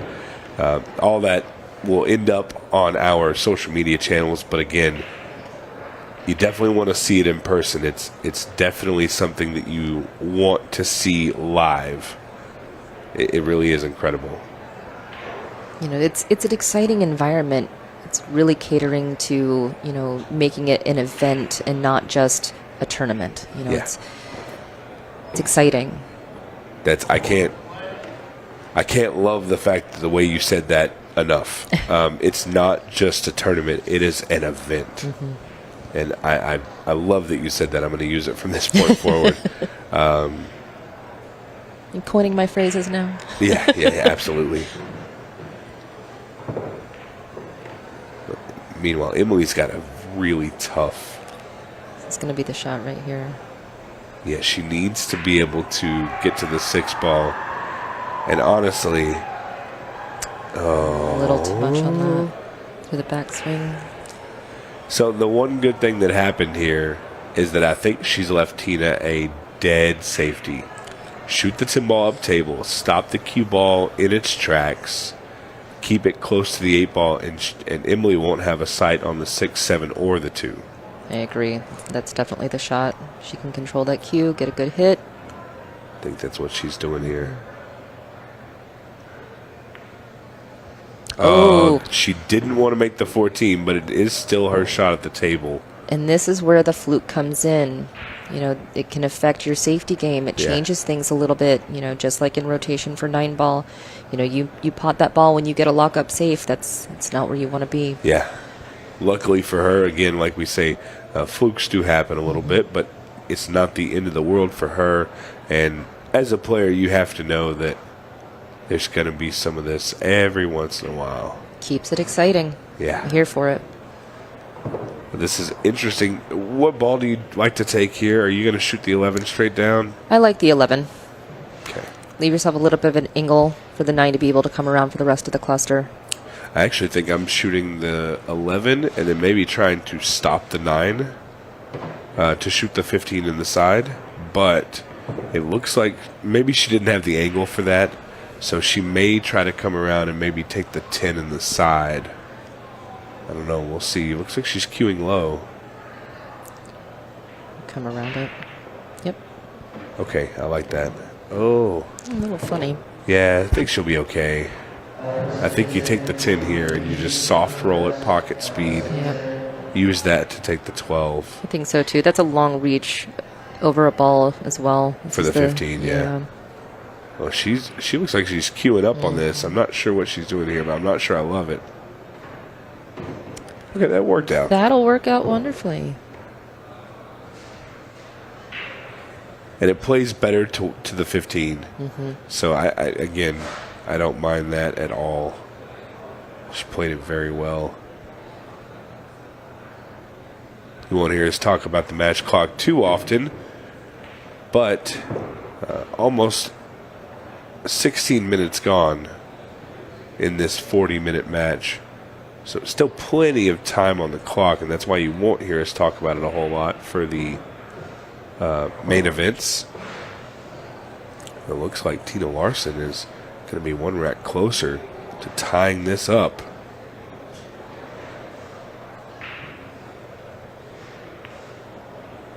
It's phenomenal. She navigated that beautifully. Great decision and shot choices on that. It was unfortunate with Emily getting tough on that ball, but good job on Tina. Yeah, I agree. I agree.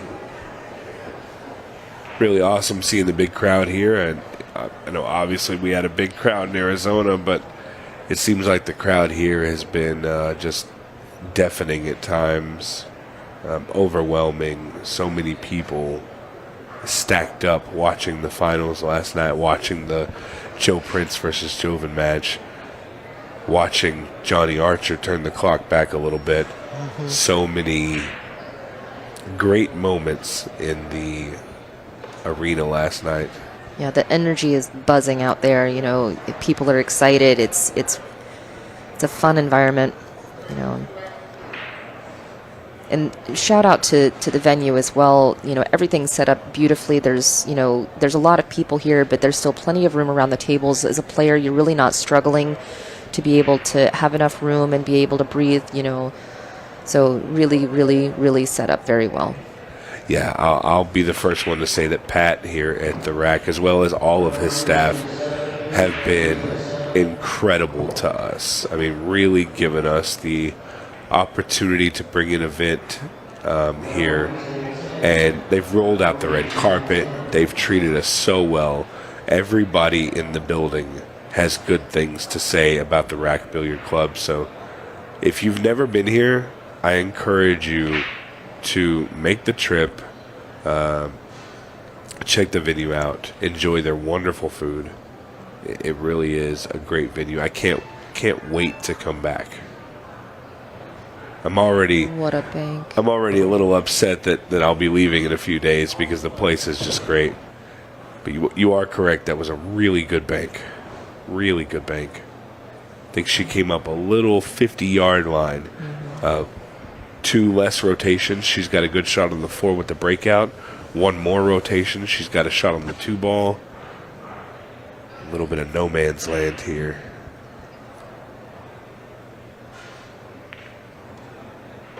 She's able to make the ball, but can the 1 go past the 11 to the side pocket? I think so. I think she does have the angle, but being able to get up to that 2-6 is going to be the trouble with that. So we'll see if she's able to get off the long rail and come over.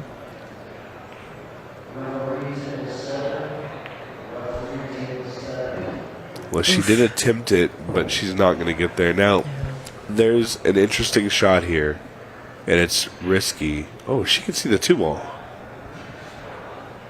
Oh, Did he call foul? Yeah, I think her shirt touched the 15 or the 11. Again, all ball fouls. You must be aware of where your clothing, your hair, if you have a beard, anything touches the ball, it's ball in hand to your opponent. Which Tina probably doesn't enjoy too much right now, but I think the players appreciate the fact that we're playing with a more professional rule set. You know, this isn't a oh, I bumped the ball, let's just move it back to where it was, or where I think it was. This is very professional. We have live referees all around the venue. As an amateur, I appreciate it. It elevates your game, making you be more aware of your body and your person, and really not disturbing the balls that are on the table. It's something that I had struggled with, and having that rule in place really makes you focus. So I enjoy the rule. I like the rule. Yeah, it really is a great way to play.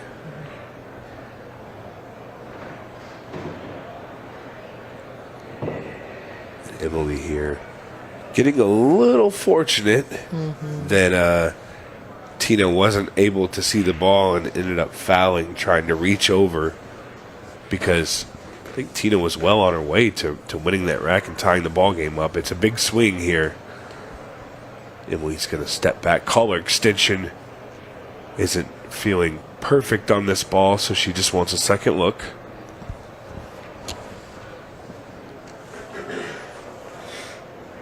I think she'll be able to pot this 10. That did not go where I believe she was intending that, so she's got a little bit of work here to do. She had lined up for the 11 into the side pocket, overran it just a touch. Now she's going to be elevated. Yeah, if she's got room here, I actually like taking the 12. Even though it doesn't play for the 11, it's... Oh, and she hit it wonderfully. Yeah, I can't argue with that. Nope. I thought she was a little straighter on that shot. Wasn't sure she could get all the way over, but the table's slick. It's fast.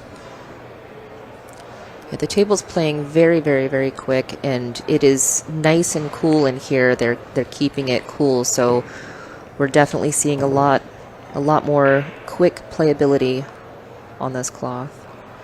Yeah, another great insight to the venue as Emily gets this 8-ball down. She is on the hill, 4-2, with a little less than 20 minutes left, so the time will not be an issue. I don't think we'll see the 15-second shot clock come into play, but like you said, the venue with the amount of coolness it is in here, a lot of players will think, oh, it's too cold to play, but here's the thing.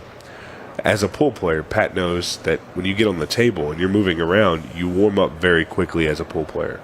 So they have the temperature at just almost the perfect spot, because when you're off the table, you may be a little chilly, but when you're on the table, you're not sweating and you're not freezing, and that's ideal for a pool player. Comfort will make you play good or bad depending on where that level is. So. I like the fact that you mentioned that, because it is very important that you keep the venue cool enough for the players that are currently playing and walking around the table and all that. It also affects the equipment and the way that the tables are playing, and keeping it at this consistent temperature. It's easier for us as players to kind of know what we're getting into each day. Some places the sun will hit it and it'll get warm in some spots and colder in other spots, but they're really working hard. And with all the bodies we have in here, kudos on them for being able to keep everybody comfortable. Yeah. I can't say enough good things about it. I think you summed it up there. Emily here with a dry break. She got a lot of movement. A couple balls getting real close to the hole, but no luck on a ball falling. So 6 ball. Tina now bridging over that 6 ball, probably hyper aware of the 6. Don't get behind it.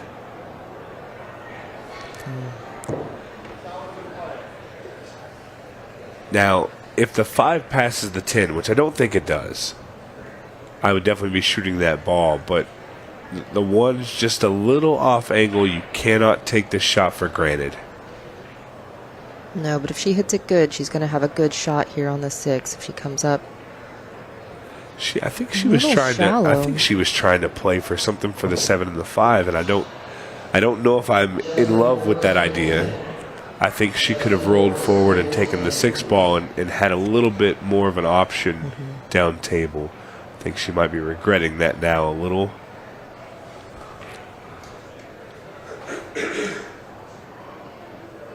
Being able to get on that 5, she's going to need the 7. see how she plays this. All right. She's going to use her time wisely, called an extension. I think that's a good choice here. You know, she's jacked up, has a couple, either a combo or a hard cut.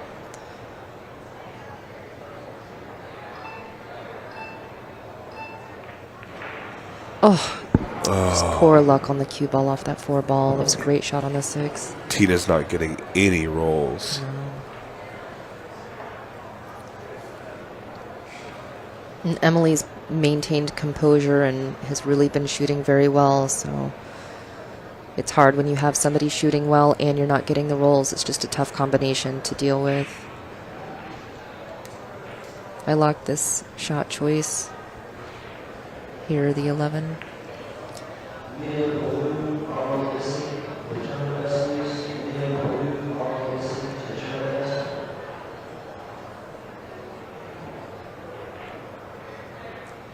Using the rail. And now she's lined up for that 11 ball.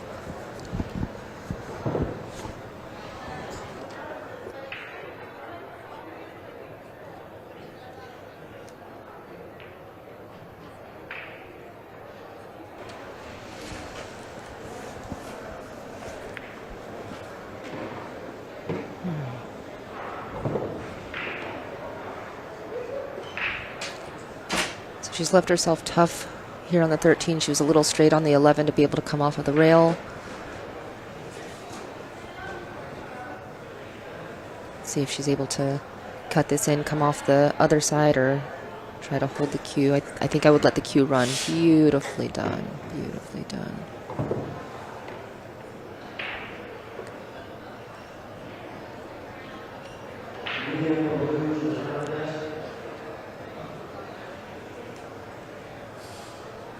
Got a little bit of traffic to navigate there at the foot of the table, so she wants to make sure she has the right angle on that 9 ball to be able to come around.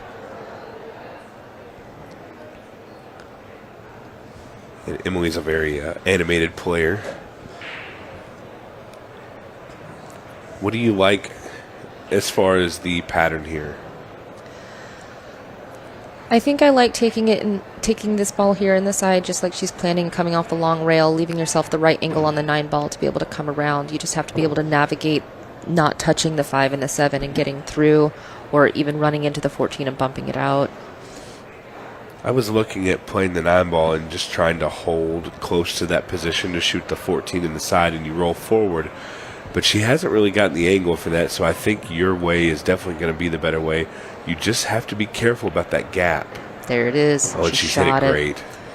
Yeah, I'm so hesitant on this table because as quick as it's playing to try to hold a ball, because it's just going to try to get away from you. You know, you're better off looking at your angles and your line in and out to be able to use that rail and utilize, moving your cue to your advantage.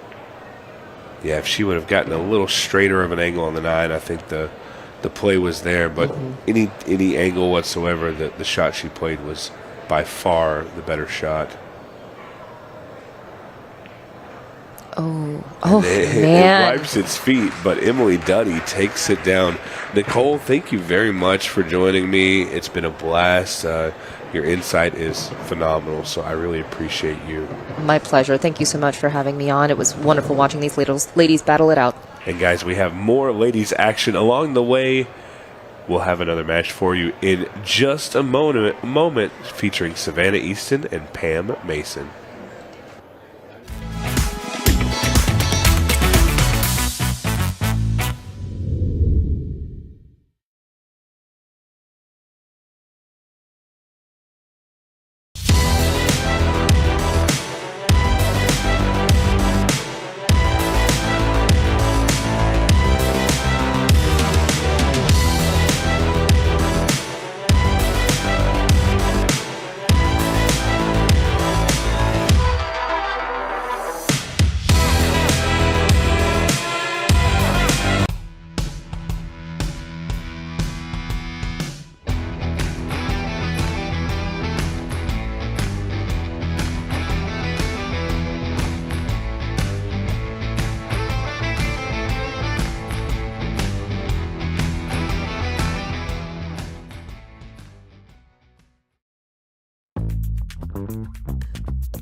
With over 175 years of billiards history, tradition, and expert craftsmanship, Brunswick is a name synonymous with our game, which makes it the perfect partner for Ultimate Pool USA's vision, a fun, fast, and exciting pool for the players all across the United States. Brunswick, Ultimate Pool USA's official table partner.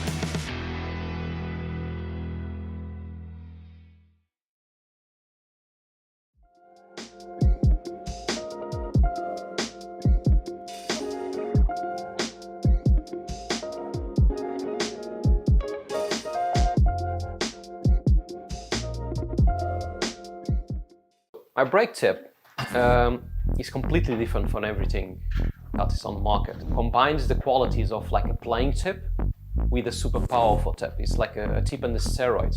You can open with less power and still have spin and split the pack perfectly, but you can go for the power breaking and you still have control. You just need to know how to do it.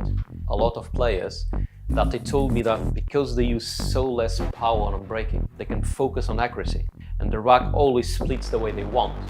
And because they are not using the power, they keep that accuracy and its reliability. I believe that when you're going to buy something, you need to believe on it and buy it perfectly. And on my side, what I believe is, if I'm going to offer you something, it needs to be better than I was expecting before buying itself. The increases, it's fantastic, it's super good. And they are consistent, they still have power or more power than the normal tips, and they last. And that's what I want. It really feeds me on. When people say thanks and they like the product and they are happy, I feel joy to myself. It's not really just proud, it's just joy. I feel happy. And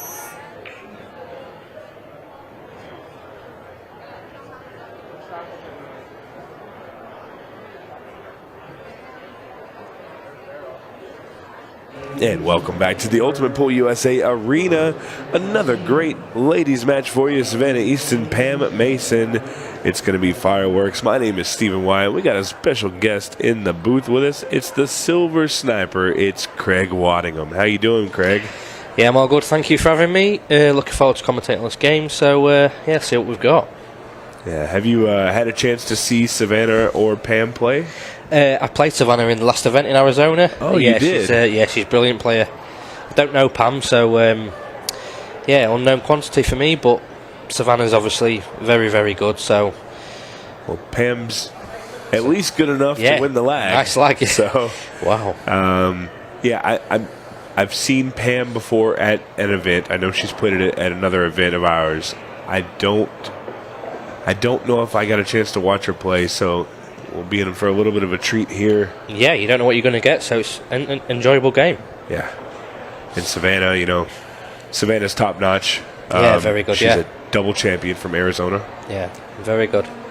So Pam might be a little nerve-ridden right now, but the lights, the cameras, the people watching, it could bring some fire out in her. Well, it works two ways, doesn't it? If you either you sink or swim, don't you? If you want to be out there, personally, you want to be out there playing in front of everybody, don't you? In my opinion, but hopefully she swims, so it'll be a good game.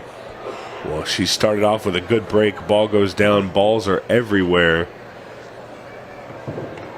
Little bit of trouble with the 5-11 and the 10 straight away. Yeah. So I think if I'm looking at something, I'm looking at a solid. But what's your opener here? Can the 2 squeeze past the 1? It's tight. Maybe she's shooting the 3 to the side. Oh, I don't think it's a bad miss because there's still problems on the table, isn't there? Yeah. Unless she goes, not the solid, worst thing that could have happened. No. And I think Savannah's going to play her breakout shot here. Nice. It's beautiful. I think she sees it really fast, doesn't she? You know, the game. She's very quick. Yeah. I liken her to Chris Melling. Yeah. Because not only is she quick, but she's quick to think. Yeah. That's my point there. Yeah. I mean, it took me a few seconds to see that shot, but she saw it like within half a second or so. She was very fast. But yeah, she analyzes the table very quickly. Yeah. But she's also a speedy player. Yeah. Sometimes it will get her into trouble, but when you're a rhythm player and you're feeling the rhythm, you can get into dead punch stroke. What's it, Roadrunner, is it? Yeah, it's a nickname, Roadrunner. So. No, she doesn't miss many pots from what I've seen her play, so no, she's a talented girl. Yeah, made her shootout debut on... Against Johnny, wasn't it? Yeah, Johnny Archer. Did she play? Yeah, so she actually played a match before that. She played... I can't remember. Oh, she played Timmy Bly. Oh, okay. And she took out Timmy Bly, and then she played Johnny Archer, and honestly, she didn't do terrible. Johnny just played good and got a couple of small rolls here and there. Yeah. So these solids should be gone now for Savannah.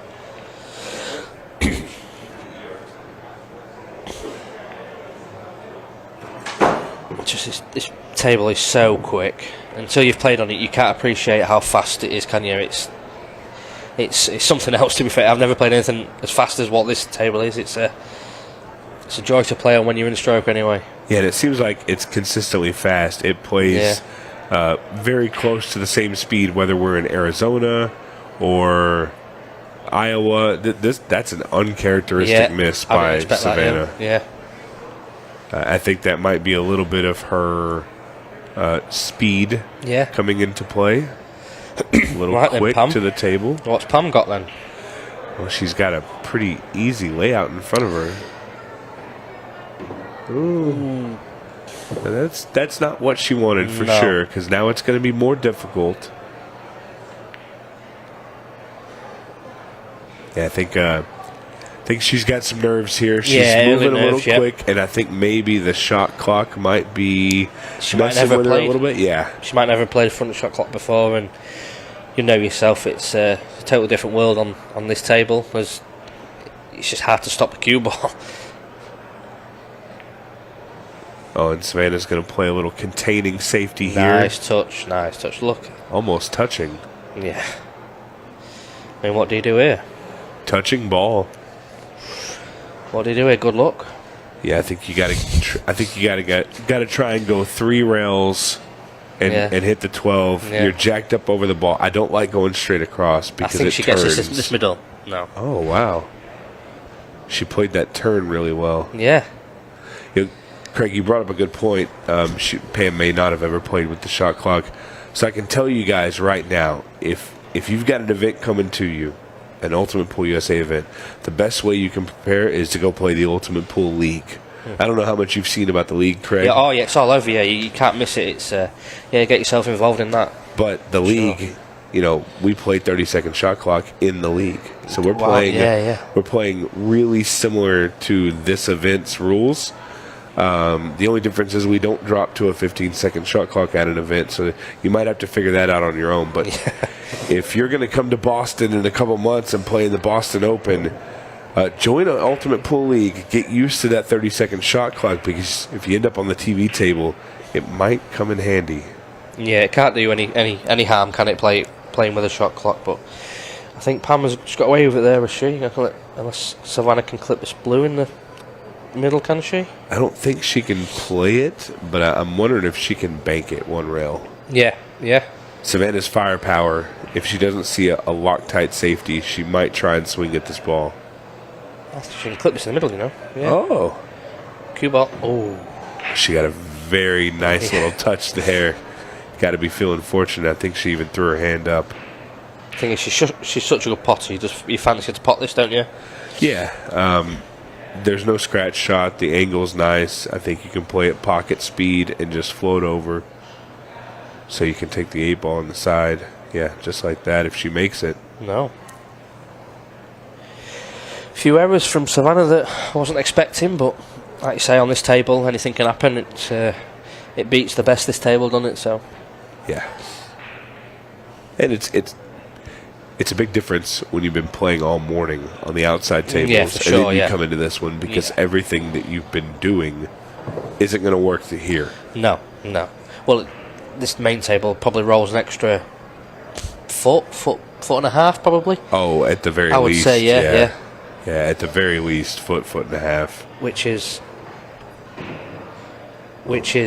a lot in pool, isn't it? It's when you're playing in such small spaces, but.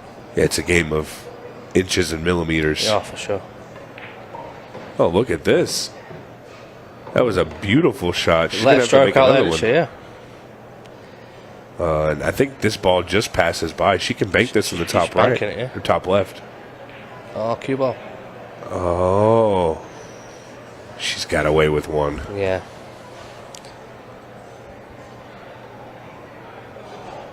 Frozen as well. See, now, are you trying to get the white ball where it is now? Back across? Yeah, let's go shot. Let's play the bank. Oh, wow. Well. Great shot.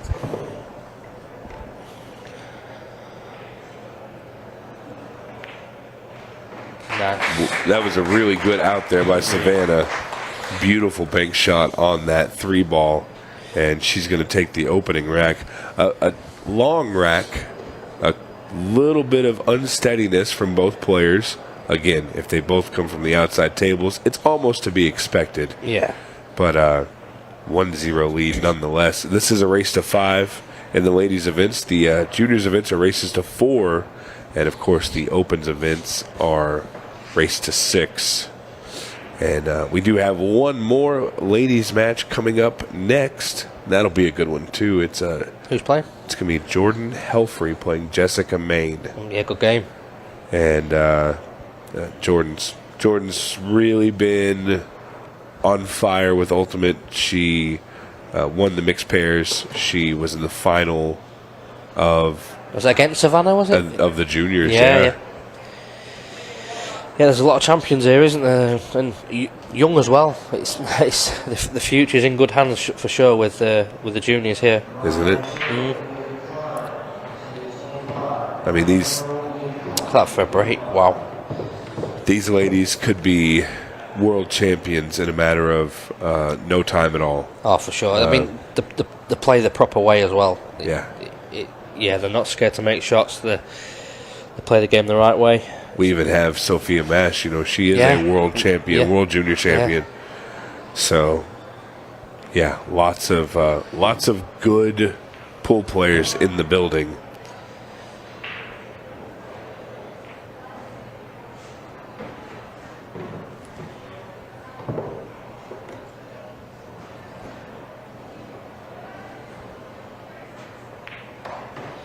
I see has Savannah just been selected to represent USA in, is that an event, is it the Olympics or so something? It's, I think it's, I don't know the organization, but I know it's the Dream Team. Yeah. And there's actually another young lady that's also here. Her name is Leah Ballou. I played her. Yeah. I played her, She plays good. No, she does, yeah. I played her in a tournament on, I want to say Tuesday. Yeah, in a tournament on Tuesday. And we played on the 9-foots. Neither one of us were very comfortable. And I squeaked out a win, but I know for a fact that had she been on her game and we were on a 7-foot, I would have been in trouble. Yeah, she's good. No, she's very good, yeah. Very good. Yeah, Nice. so both of them selected for that. It's again, I don't know the organization, but yeah, these ladies are getting selected for all kinds of things. Savannah travels all over the country, all over the world. Yeah. Same thing with Sophia. Jordan Helfery, I believe, will be in that discussion now. Jordan has really just started to emerge on the junior scene. Only been playing for a couple of years. Jordan's story is very scary, interesting. Isn't it? Yeah, how good she's got really fast. It's very good. I don't want to drift too far off, but I'll tell you, Jordan Helfery, her journey in pool, it started because her house flooded and they had to move in with her grandparents for a short time to get repairs done. They had a pool table in the basement, and that's where it happened. Wow. That's where she fell in love. So how crazy is that? So, you know, some things are just meant to happen, aren't they? You know, things like that, they're just meant to happen. And now she's, young. At the age of 13 is Jordan making a career at a pool. And we'll get to see her next on this arena table. But right now, Pam Mason has a good opportunity to try and make something happen. Oh, no. This has gotten really messy. Yeah. See, I don't think you really settle until you win your first frame on this table, I don't think. Well, in any competition, really. Yeah, the first game is the most important. Yeah, you get that one on the board, you settle and...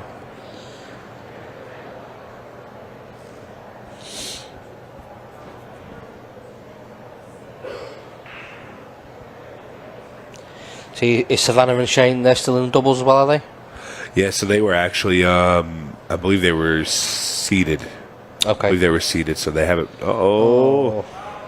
That's unfortunate. Yeah, so they were seeded, so they won't play. They won't play any doubles matches until 6 o'clock tonight. Yeah. I'll have to look at the order of play. I'm not sure on the bracket who's up first, but a lot of good teams in that, including yourself and Amy. We've gone, but yeah, we lost to Prince and his partner, Sarah Stevens. Yeah, we lost 6-4, and they played well, so. That's a nice shot there from Savannah to develop a 10 ball.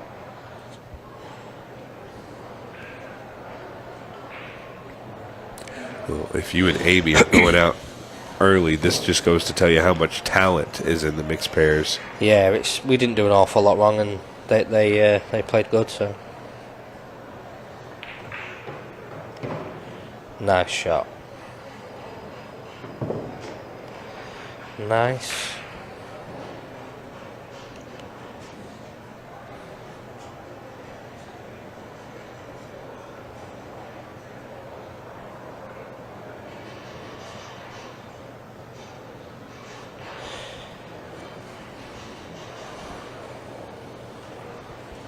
She's having to jack up over this ball, makes it a little bit rough. She played that good. So can you hold this now, or it's a bit tricky? She might have to go into it, can't it? Soften, possibly. Yeah, nice, well controlled. Yeah, that was really good.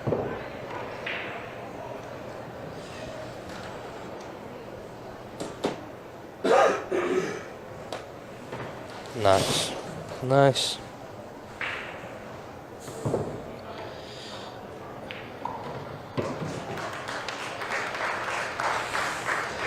I think for Pam, I think you want her to settle, don't you? You want her to just get the frame on the board and see how she plays, because I presume she's better than you're not showing what she can do yet. So Yeah, get a frame on the board and see what happens. I think that's all she needs is just to break the ice. Yeah. Because it looks like she has a good understanding of how to move the cue ball around, how to play shape. Yep. But again, you know, the lights, they can do crazy things to you. And this crowd, this is the biggest crowd I've ever seen. If you don't enjoy it out there, there's something wrong, because it's an unbelievable setup for the arena, the people, the refs, that do all the cameramen, obviously the commentators yourself. It's your dreams play out there, to be honest with you. Yeah, and again, the crowd is just. We were stacked so deep last night for the finals. Yeah. If you weren't in that first row and you got there late, you might be standing behind 10 people watching that final. Yeah. But it's not just for one person; it's for everybody as well. It's not just rooting for one person; it's for everybody. So it's a brilliant setup. Yeah, to be fair, the Joe Prince Jovan match before it got close had the same crowd. Yeah. So I mean, these guys love pool and they want to watch good pool, and that's what we're giving. You know, we've got good quality matches in the arena so far, and it's been a lot of fun to watch. Yeah. And everyone, like, it's my second time to America, and everyone just seems so friendly, you know, welcoming, and they can't do enough for you. It's, Brits could take a look at the Americans and how people are treated, and It's just because you have an accent, Craig. just, well, I don't know. They just seem so friendly, you know, like, they're just so friendly. They're not down, they're all upbeat, and it's the nice people to be around. The Nice pool shot. community in America, it gets a little bit of a bad rep, but that's what we're trying to change. It doesn't have to be the seedy, dark bar game that you think it is. Yeah. It can be classy arenas with polite players and stuff like that. It doesn't have to be what people think pool used to be like. No. So She's in trouble here. She can't get down. She's called her extension. tricky shot. Oh, nice. Nice She got a good escape. hit. So she did call an extension there. That's another thing with extensions. You're probably not used to having them, and you only have one a rack, don't you? And Yeah. you need to use it when you can.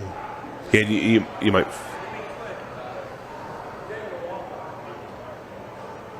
I think there may have been an issue with the. I thought she called the extension. Yeah. I didn't hear her say it. I just saw the time clock reset. Yeah, same. Yeah. So I think there may have been a time foul.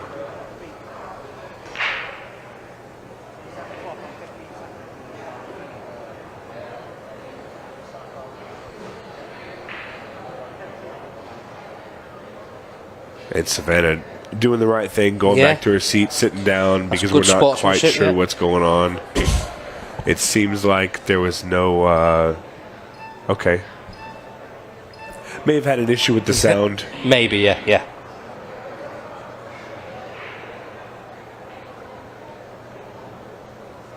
All right. We'll go again. Referee Rich Rhodes on top of it, realizing that the shot clock had an issue and that it was indeed a time foul, even though the beeps weren't in. The unfortunate part is Pam wasn't able to hear the beeps, so she wasn't notified, but that's why we also have it on the TVs. We want it to be visible. Yeah. Nice shot. So we'll definitely take our lumps on that one. But again, 30 seconds, we can't make a special exception. It's just nice watching, like, you know, the top young players, because you learn. Like I learned. Like I wouldn't have seen that shot she's played there. Like, Yeah. I would. It's just you learn. I'm still learning as well as these players. It's great to watch. That was a good shot there by Pam. Not much she could do to hide it, but No. she didn't give up ball in hand. Yeah. And look at this. Savannah's going to play the bank because she knows she's got a big pocket and she knows that Pam's in trouble. She's going to move this ball out. Doesn't have to make it because she's got a free opportunity at it. Yeah. Yeah.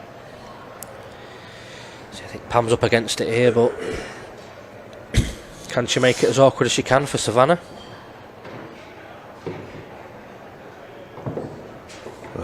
Like you said, she's up against the gun. I think there's a play here to try and play. Oh, she can get through that gap. Okay. That's a much better shot than I was looking Yeah, at. I didn't think she could get through the gap. So you play the 13 here and you just let your cue ball ride down the rail. Oh, Hello.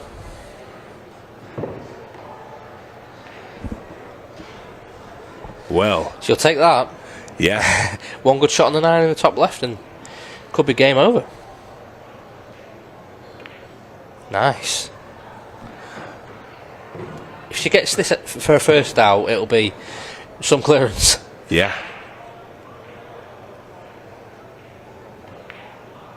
Oh, just a little quick on her timing, and she's got to be a little annoyed at that because she was really on the verge of a great run out.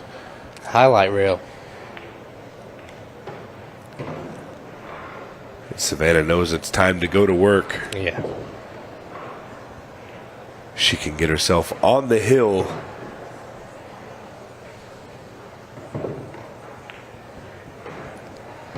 So if you're just tuning in, stick around. We've got plenty more action coming later on today. All through the day. Plenty of good matches to keep your eye on. Yeah, absolutely.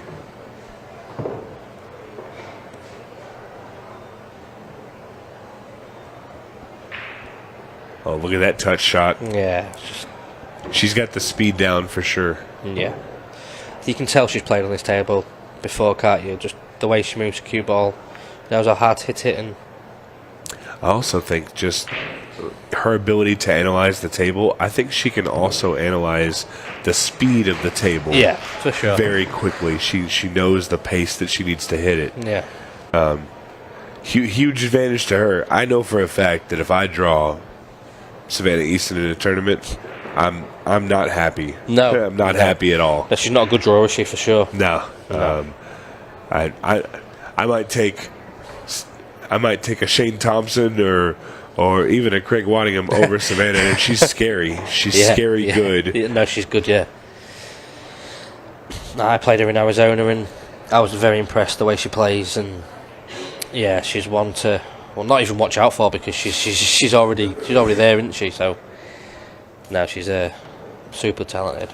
Yeah, it's a really similar situation to Sam Henderson. Sam, very Sam's good as well. 18. Yeah, He's a junior player. Yeah. But he's not a junior player. He is a threat in any bracket anywhere. They took care of me in Arizona. We did.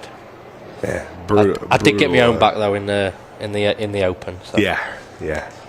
But now he's another one that the future is in bright hands for Americans anyway, for sure. So Savannah with a chance to win. A little tricky layout with a 8 ball.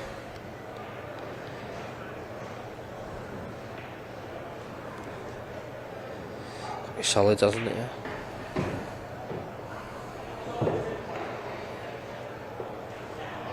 What do you like the bank now on the 7 near the 8? It's tough to tell because she sees something. Yeah. And I don't know what she sees. What she maybe sees getting it out off the 4 ball. So you're playing the 4 to the corner with a good angle, and you can bump the 7 and the 8 ball, free. This is tough shots. But she's going to overroll for that. Actually, Oh, she overrolled so far enough that she can think still she's hit good, it. yeah. She's going to have to use a little more draw than left-hand English on this. But she can definitely get this ball out. She's got a safety net with that 6 ball. That's good.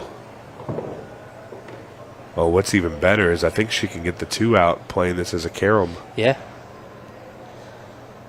Oh, does it go in the court centre? No, I don't think so. No. Oh, what? She's going to play safe. She's going to bump the 7 ball out, get it playable, and she's going to try and stick behind the 2. Chance for Pam. Yeah, Savannah hit the gap there, but it's not the gap that she wanted to hit. So Pam's got an easy look at the 11. Plays well to her next ball. She's going to have to figure out the 10 and the 14. Yeah. Because that 6 ball, I think, is blocking at least the 10. It may block the 14 as well. For me now, I'm playing the 10 as a skill shot onto the 6 for the other green ball. Trying to follow it. Oh, yeah. A little quick. Yeah. A little quick. I don't even think Savannah realized that she had missed it. No. So you're using the 10 area to stop the cue ball with the cutting the 2 in? Yeah, I onto like the that. 6. Yeah, all she needed was a touch. Yeah, great. And now we're going to see her draw off the rail. She doesn't have to have any specific angle because the 8 ball is pretty free. So just see the 7. Yeah. And you win the match. Oh, she's playing the 7. Oh, okay. That's good as well, isn't it? Yeah, just drift over to the rail. She's even moved the 10 just in case she needed to go to the corner, but she'll have this ball in the side pocket for the match. I think after the first frame, I think Savannah's been very good. Yeah, I can agree with that.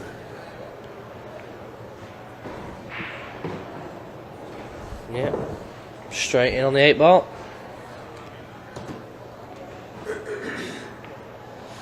Yeah, well played.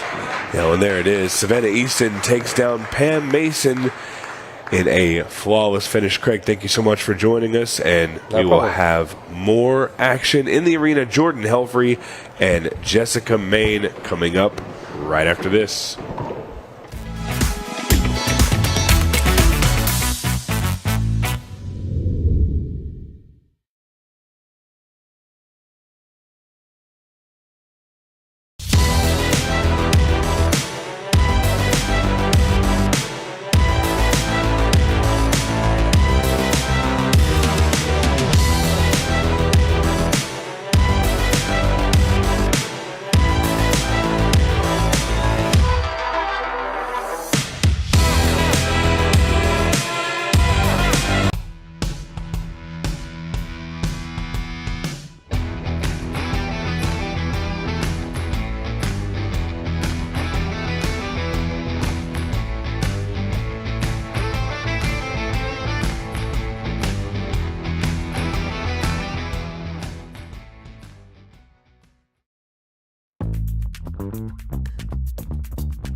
and welcome back to Iowa. Here we are in Des Moines at the Rack Billiard Club, the incredible Rack Billiard Club. We're going to be watching another match from the women's section. Jordan Helfery taking on Jessica Main. I'm Tony Holgate, and joining me in the comms box is my buddy Cleve Thompson. How are you, Cleve? I'm all right. How are you doing? Yeah, not too bad, mate. Not Good too stuff. bad. Good stuff. Incredible venue here, isn't it? Yeah. It's a nice space. People are good. Well, this match will be a race to 5, match clock of 40 minutes. We just saw before Savannah Easton cruising through her match. And this will be the last of the women's we'll watch today, before we turn our attention to one of the junior matches which will come after this. And then we'll be taking a break. And then we will be back this evening with the mixed pairs shootout. So it's going to be Jessica Main to break off in the first rack.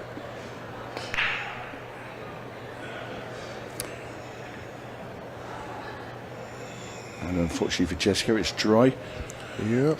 Jordan Helfery, of course, one half of the mixed pairs team that won in Arizona. Jordan obviously won it with Dave Matlock. Bit of an age gap between the two. One era to another. Yeah, exactly. Well, about 3 eras in between. Probably, yeah. So, opening shot there from Jordan. Elected to go for the stripes. You know, Jordan, one of the players for the future, and a big future she will have in front of her. Very talented young lady.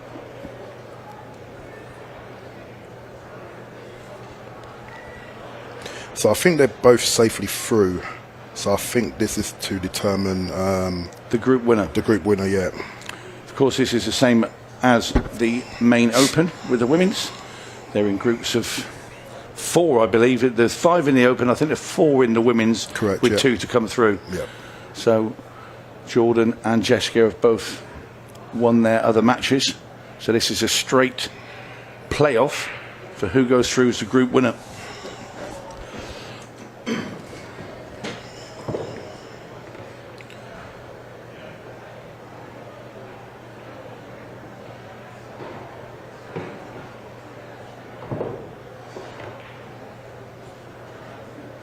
Not seen much of Jessica on the main arena table. I've seen her play at Arizona.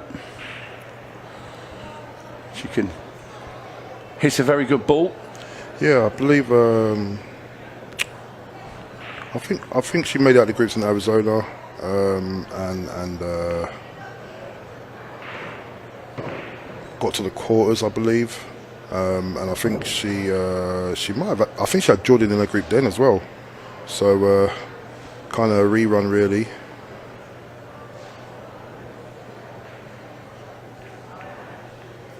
And she scratched there.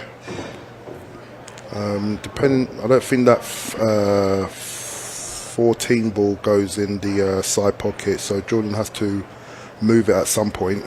Would you maybe play the 10 ball and kick in to the 3 and the 14, knowing full well the 15's going to be sat on the row, so you should land on it? Should land on it, yeah. And I can't see it being a funny shape after this shot, unless you do that. Well, yes, don't cannon the 4 ball. No, so Jess can put the cue ball behind the 3 ball and shoot that into the side pocket. Then play the 4. Nah, she's not even seen it, so she's going to break it out. And yeah, she's not hit that very well at all. That was table awareness, really. Yeah, that's right. The shot that Jordan would have played on the 14 that she can't, Jessica could have played on the 3. Mm.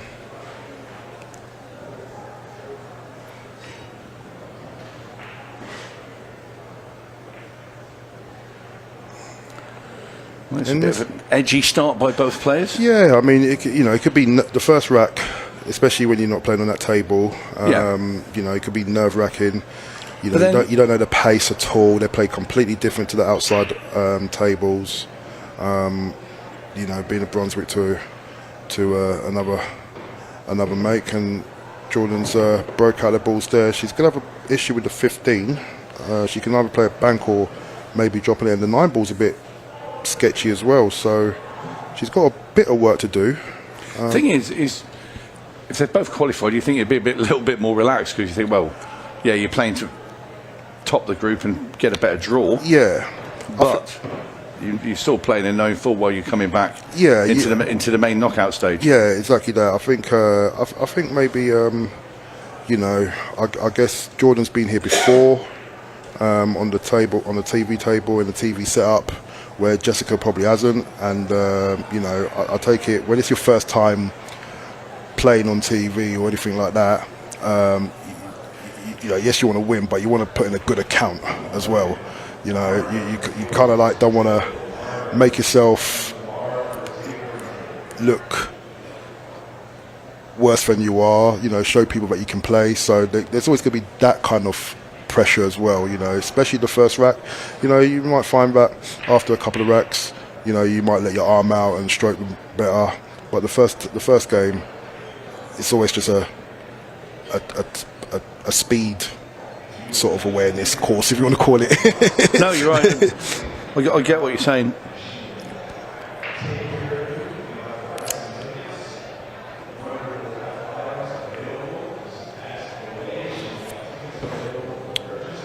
So she could have played that a little bit better, because now she's going to be on the low side on this bank on the 4, where. But if she can get underneath it, yeah, she's.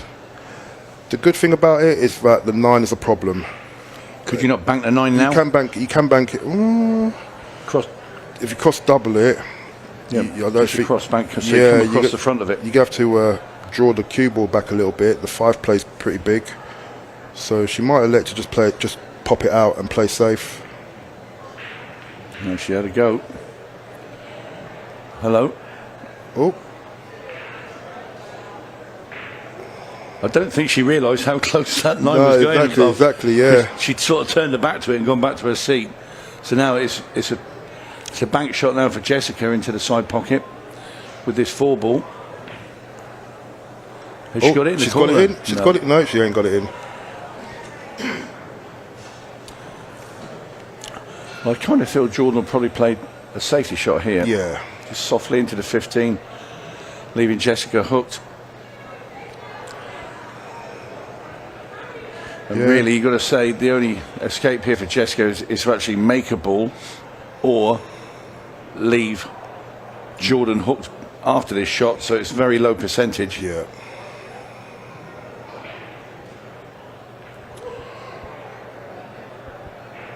Well, she completed a legal shot, but they see Jordan HELFERY now. A couple of easy stripes.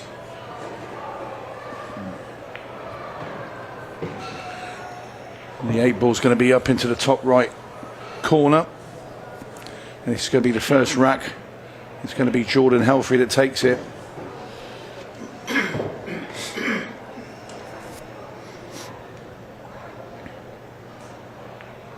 And in goes the 8. And the first rack completed. And there's our referee, Daryl Hibbard. Yeah, I mean, I know the main draw for the Scotch double starts later on today. I'm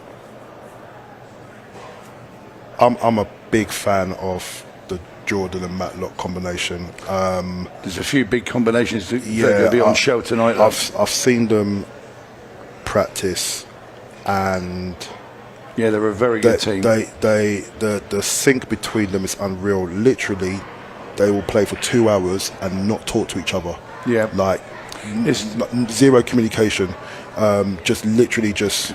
It's Scotch like double. telepathy. Yeah, telepathy. It really is. It really is. Listen. You might be able to get 2 known top NBA players together, right? But the sync between these 2, I've never seen a sync like it. Yeah, like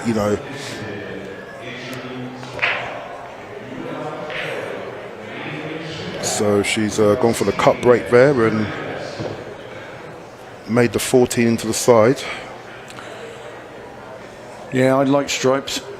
Yeah, it just all depends if that stripe, that 11 ball goes past the, not 11, sorry, the 13 goes on the 11, and it looks like it does. So that just opens up everything else, and stripes are away really. I'll be taking the 9 now just to get rid of it, because I think it's not the prettiest shot to get back on. I mean, although it goes, it's just how it connects to another ball.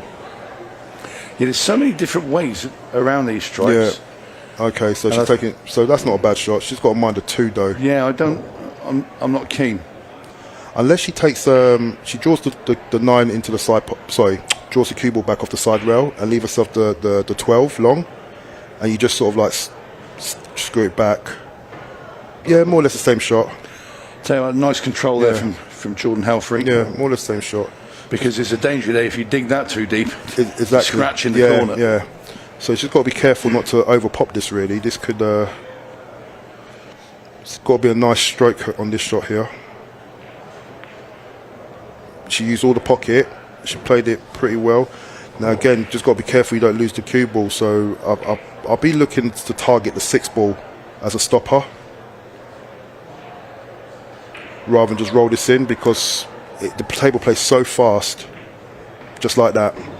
Yeah, she played that very well indeed. Again, got a very good cue action, and the way she strikes the ball. Yeah, so it looks like the 8 ball goes past the 5. For such a young player. Yeah, her table awareness is actually really good.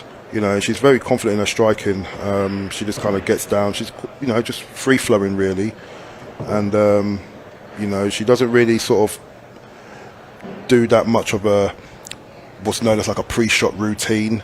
Just kind of goes down and just fires away. You know, she's quite an instinct player. Yeah. No, I was really impressed with her when I went to Phoenix, Arizona, and I'm equally as impressed now. Just all right, that initial first rack where Jessica and Jordan were sort of a little bit. Yeah, just finding their feet. Yeah, but Jordan now, you know, she took that finish out. Yeah, very well. Yeah, very clinical actually. Played a couple of little delicate shots there, and that's the thing, you know. You know, with 8 ball, you got to be so good on your touch play. You know, and looking at the right patterns and playing them correctly and executing them, and she done that very well.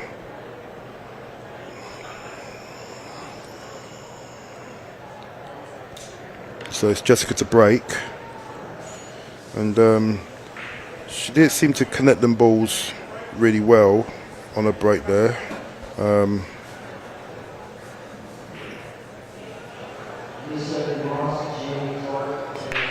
Yeah, so to me she's dropping her shoulder quite early, but she still connected them okay. Still got some work to do. To be fair, actually, the stripes are good.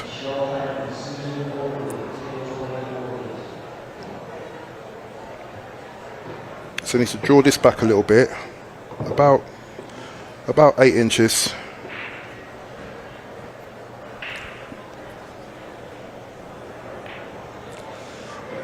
Yeah, she had to draw that back. Yeah, the 15 now is a problem with because of the cue ball. Exactly. Yeah, it still goes, and she's got to make sure she don't scratch here. So she used all the pocket, and she played that pretty well. Can she see the 1 ball? Not 1 ball, the 9 ball. Apologies.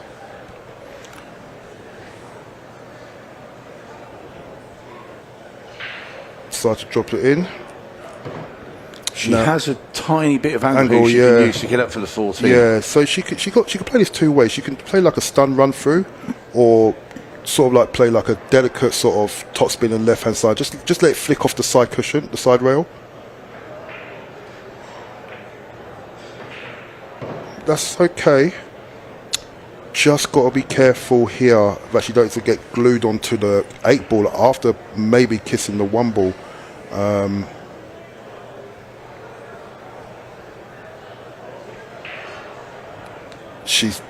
she's okay. Just enough. Yeah, just enough. Yeah. And you're right to say what you did, because if it was softer, she would have been stuck to it. Should have been stuck in the able. Yeah.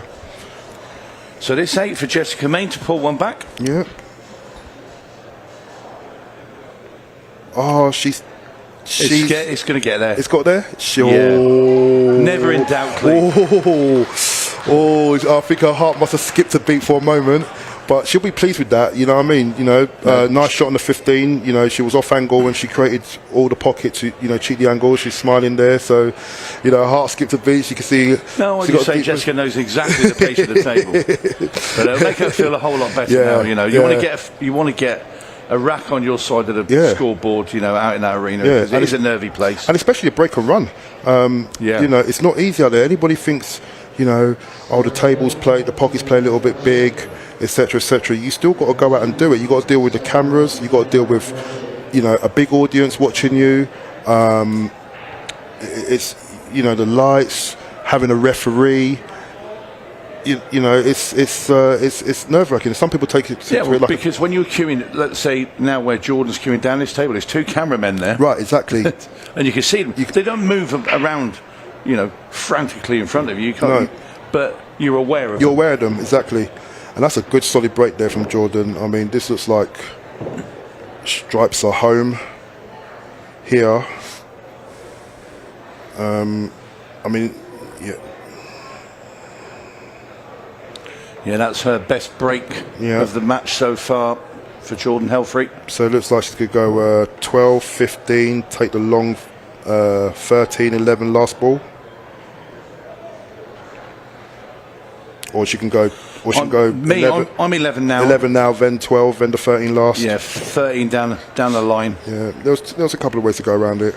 You just want to leave yourself from the 15 to the 13, just slightly off the rail. Yeah, exactly. Just so you can get the you know, greedy position and make it very, very easy with the 8. Any angle, whether it's towards the rail or away from the rail, it doesn't really matter, as long as you're not straight, really.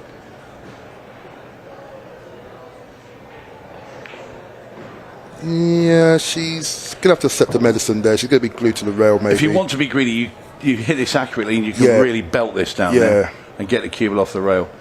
I think you should just play it, make sure the pot. Stun it. Just take a nice little roll, and it's not on the rail here, so she's okay with queuing.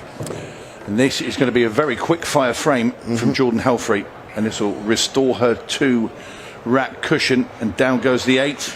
Well, to be fair, apart from the first rack, it's been flawless pull. It has. So, you know, it's good standing out there. Saw Jessica there tap her knee in appreciation of the break and run. Yeah. So, young Jordan HELFERY, 3-1 to the good. And like we said before, both these ladies will progress into the knockout stage. So Jordan will go through, as will Jessica, but this, as we said before, is a straight shootout to see who goes through as the group winner and get a slightly better draw, you'd think. You'll think, yeah. Because there's a lot of times, and I'm going to go back, we just had the British Open in the UK, and it's played to this very similar format, and there were groups of 5s, this is the pro one, and 2 to go through. And I remember this one guy, he won his group, and it was a long shot as well. I'm trying to think who it was, but he got his number 2 player, the player that came second in his group, was Chris Melling. Yeah, because Chris had a real struggle to get through, and he came, and you think, wow, I've just won my group and I've played out my skin, and then I get Chris Melling as my reward. But there's a good break there from Jessica. Yeah, so can she break and run again? Well, she's got a problem to deal with here, so I'm going to take it, but she could go for the stripes per se on first look. I think neither of them are the wrong set. Actually, for me, it'll be stripes because the 5 might be a problem as well.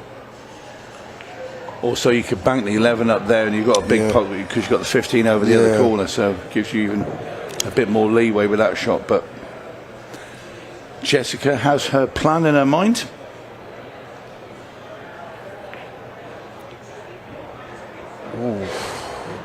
So that was a close one. Yeah, you can cut the 6, but it's a tough shot. It's a tough shot. The 5's going to be a problem.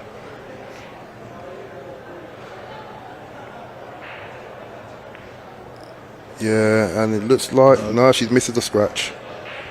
This looks like a counter run out for me. Yeah, well, the 9 passes the 8 down into the Yeah. well, in either corner.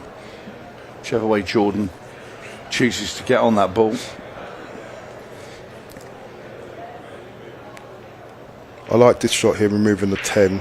It just takes the pressure off that the 14 just going past it. You know what I mean? Sometimes certain shots could be in your eye line and from a funny angle, so make sure it's got a clean pocket. She's probably going to roll this forward. No, it looks like she's stunning it. Yeah, I did wonder if she was going to maybe go and address the 9 situation. Yeah. I don't like the idea of leaving the 9 last. Because just because it's positioning. Well, yeah, and now she's forced. And actually, this is now no longer an easy finish because you've got to play the 15 now. Yeah, and you've got to play the 15 in a way that you have an angle to either draw the 9 ball. Sorry, yeah, draw the 9 ball back or punch it over to the left hand side.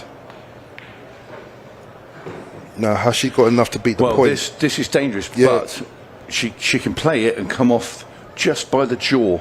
She can play the 9, come off by the jaw, and try and, if she can get past the 6 ball with the cue ball anywhere where she can maybe see that 14. Well, I feel like the point's going to play, and I think the point's going to shoot the cue ball back up the table. She skidded it. Yeah, it's she has to play a bank now. I think she had to play a lot harder. And to be fair, I think it's a straightforward bank if she could see the 11. I can't tell by the camera angle. So I think you'd have to put some right-hand English on this, just to check it a little bit, because I think it needs to be straightened up. No, it looks straight to me, but either way, she's fired it in, and what's going to look like a good counter clearance.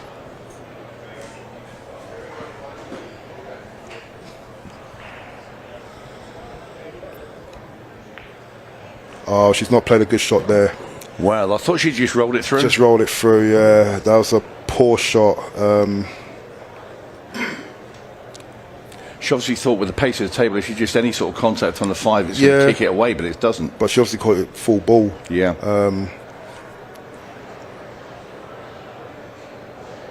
So trying to go off 2 rails here to try and kick the 8 into the side pocket, miss it. Ball in hand now for Jessica.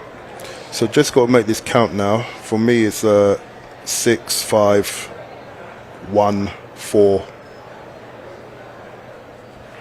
There's many ways of playing it, but you've got to take the 6 ball first.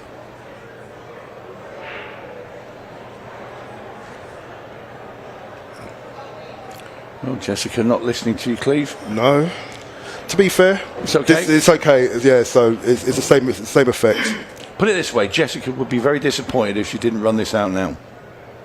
Yeah. Okay. Stun the cue ball exactly where it is and just float off the 4 using the side rail.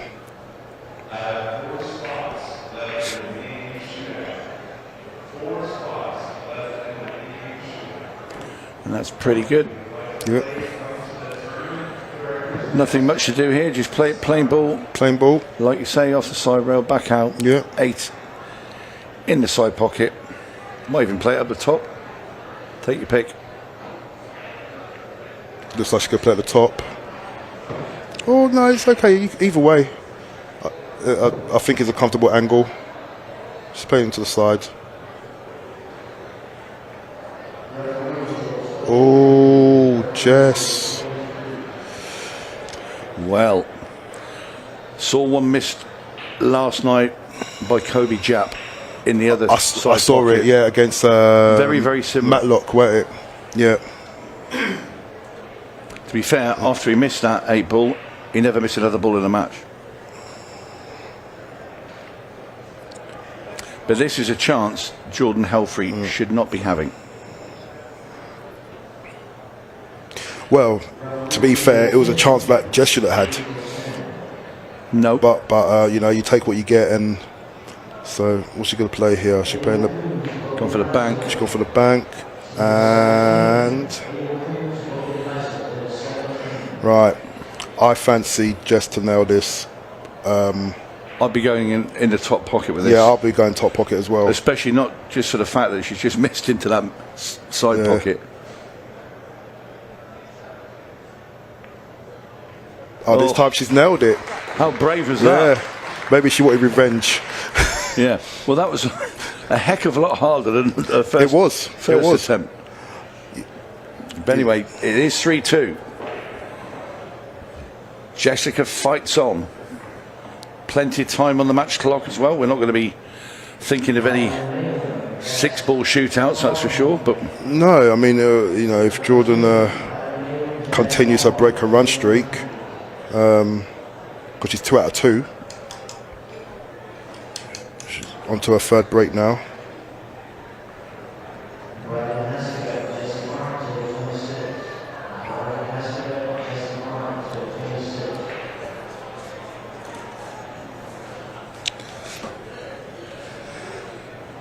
Darryl there just checking the rack once those balls all touching and tightly packed. As Jordan Helfery comes out to break off rack number 6.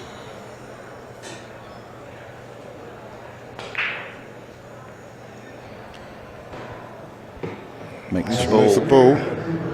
This one's a bit more trickier, lay. Don't know if it's a touching ball. If it's a touching ball and she goes for stripes, she has to nominate. But if she's touching, if she goes for the solids, then she don't have to nominate. No, she's taking a 7 ball up into the top. Yeah, so that's just another little, for those who, one of those kind of like little micro rules that some people don't know. After the break, when it's open table, if you've got a touching ball, or what you call a frozen ball over here, just nominate the set that you're going for. You know, if it's touching a solid and you go for a solid, that's fine. But if it's touching a solid and you're going for a stripe, you have to nominate, otherwise you'll be deemed as, it'll just be a pass or turn. Well, that's just not come out too good there for Jordan. No, so might be able to get to the 4 ball, but she played the combination shot, made that, but the 15 came back. Oh, she could see it. Yeah, the 15 came back there and got in front of the 5, which just hampered her a little bit. Yeah. But she's recovered well. Yeah, so she might, if she can glance off the 15 and leave herself low on the table, she could play the 3 and just sort of like draw through the gaps on the side rail.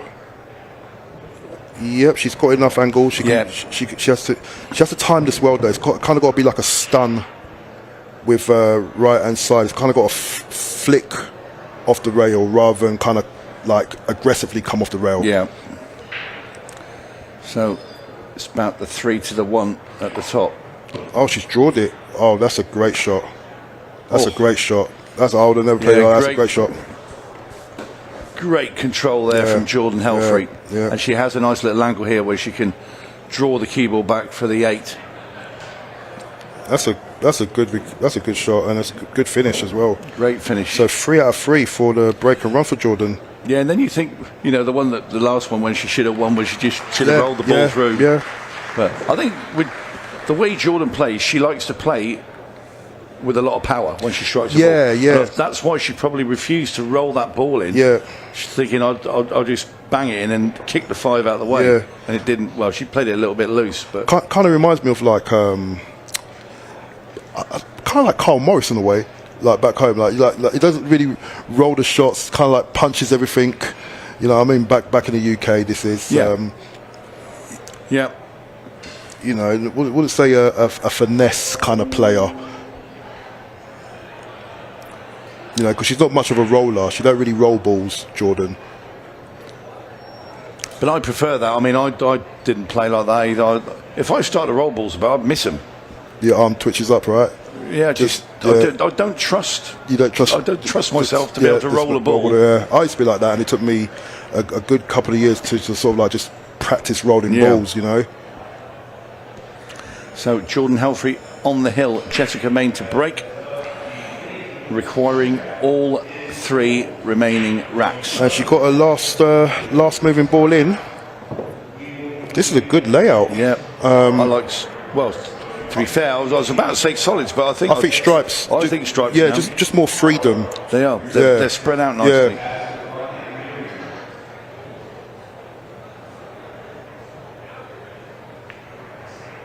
Uh-oh. Yeah, she wants to keep out of that little group of balls. No, if she can see the 14, she's good. If she cannot, then she's in trouble. I think she's okay.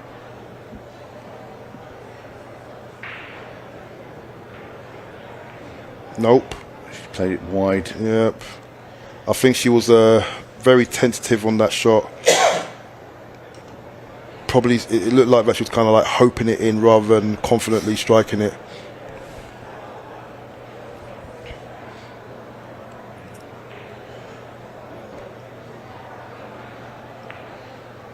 Yep, that's nailed. Oh, she don't want to be glued. She don't want to be side glued. Oh, I think that is. Is that side? Is that? I think it is. I don't think she can get to the 3. I think the black smothered it. She stuck to the 8, definitely. So she's going to have to shoot to the side rail and try and kick the 1 and the 5.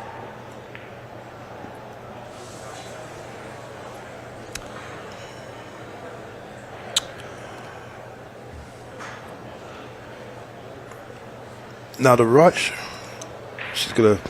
Does this pass? It does, yes. It does pass, but not if you hit it like that, I'm afraid. Yeah, and this time, Jordan HELFERY. Yeah, do you think should get over the line from here? Yeah, stun over to the side rail, shoot the 2 into the other side.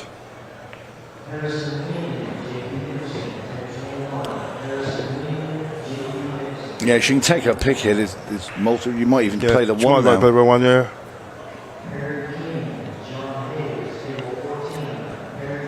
I believe the 7 passes the 2 into the side as well, so it's just a soft stun. Okay, so she's going to play coming downstairs for the 3 ball now. That's for certain.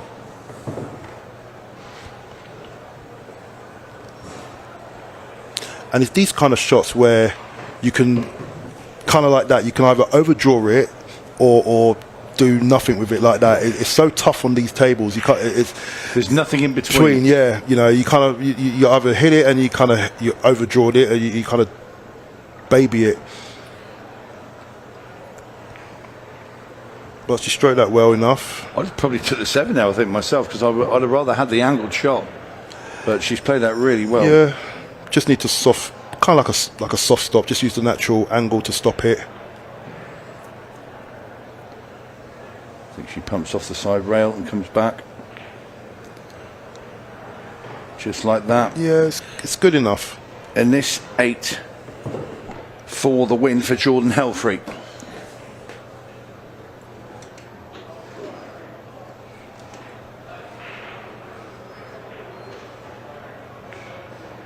Yeah. And it goes. Well played. Jordan HELFERY gets to the finish line, and she defeats Jessica Main by 5 racks to 2. But both players will still be in the open knockout. When we come back, we're going to turn our attention to the juniors. And we're going to see KADEN HERRBACH versus ISSAC GARCIA. Don't go too far away.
With over 175 years of billiards history, tradition, and expert craftsmanship, Brunswick is a name synonymous with our game, which makes it the perfect partner for Ultimate Pool USA's vision of fun, fast, and exciting pool for the players all across the United States. Brunswick, Ultimate Pool USA's official table partner.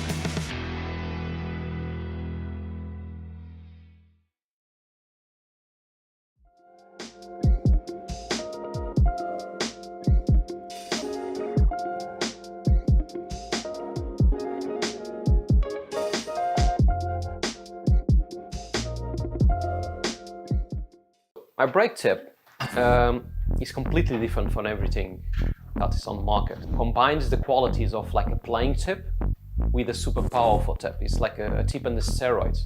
You can open with less power and still have spin and split the pack perfectly, but you can go for the power breaking and you still have control. You just need to know how to do it. A lot of players that they told me that because they use so less power on breaking, they can focus on accuracy, and the rack always splits the way they want. And because they are not using the power, they keep that accuracy and its reliability. I believe that when you're going to buy something, you need to believe on it and buy it perfectly. And on my side, what I believe is, if I'm going to offer you something, it needs to be better than I was expecting before buying itself. The increases, it's fantastic, it's super good. And they are consistent, they still have power or more power than the normal tips, and they last. And that's what I want. It really feeds me on. When people say thanks and they like the product and they are happy, I feel joy to myself. It's not really just proud, it's just joy. I feel happy.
Welcome back to the Rack Billiard Club in Des Moines, Iowa. We now turn our attention to the junior section. And we're going to see KADEN HERRBACH take on Isaac Garcia. I'm Tony Holgate. I stayed here for this match. Cleve Thompson has departed. He's got some other games to play. But as a huge bonus, I've been joined by none other than Eric Charlton. How are we this fine sunny day in Des Moines, sir? I'm doing fantastic today. Thank you for the opportunity. Oh no, it's a pleasure to have you here, Eric. That's somebody else. I don't even know who That's that is. okay, as long as you don't call me Cleve. I wasn't. Yep. No. Yeah. So exciting game here. Just a race to 4, but KADEN HERRBACH, very, very talented player. Yeah, he's had a lot of success out here so far. Isaac Garcia, of course, another one of the up-and-coming players for the future here in the US. I think KADEN's the Wolverine. I think I've seen that on some of his shirts Really? out there. I'm not sure. I didn't know that. I'm not sure if Isaac has a nickname, but I want to learn it. Great break. Yeah, I know we've got a 40-minute match clock, but I'm anticipating we're going to get absolutely nowhere near that, Eric. Yeah, smart money says that it'll be over before 40 minutes. I think some of these young guys play at some ultra-fast pace. And a lot better than I did at their age, that's for sure. Nice opener. So if he makes this 3-ball and just clips the 11-ball out of the way, then the rack should be his.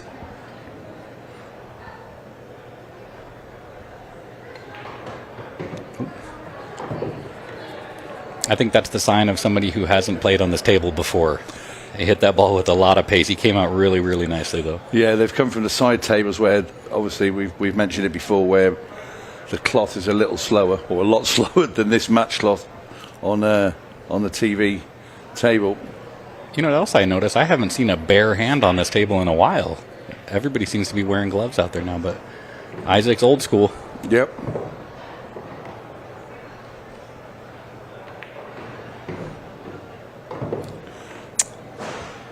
Well, he's come far enough. Yeah. He's on the 7. Yeah. He gets good on the 2 to get to the 6. I don't think you can follow for there. There you go. Okay, a little bit of work to do, but I like to just stun it natural 2 rails and just come into the 6-ball the whole time. That works too. What do you do here? Just run through it? I think I'll pump it back a bit. Excellent. Yeah, I'm scared. I'm always scared. I'm just going to roll through it and take it to the side. Yeah, he's showing a lot of nerves, isn't he? Look at this.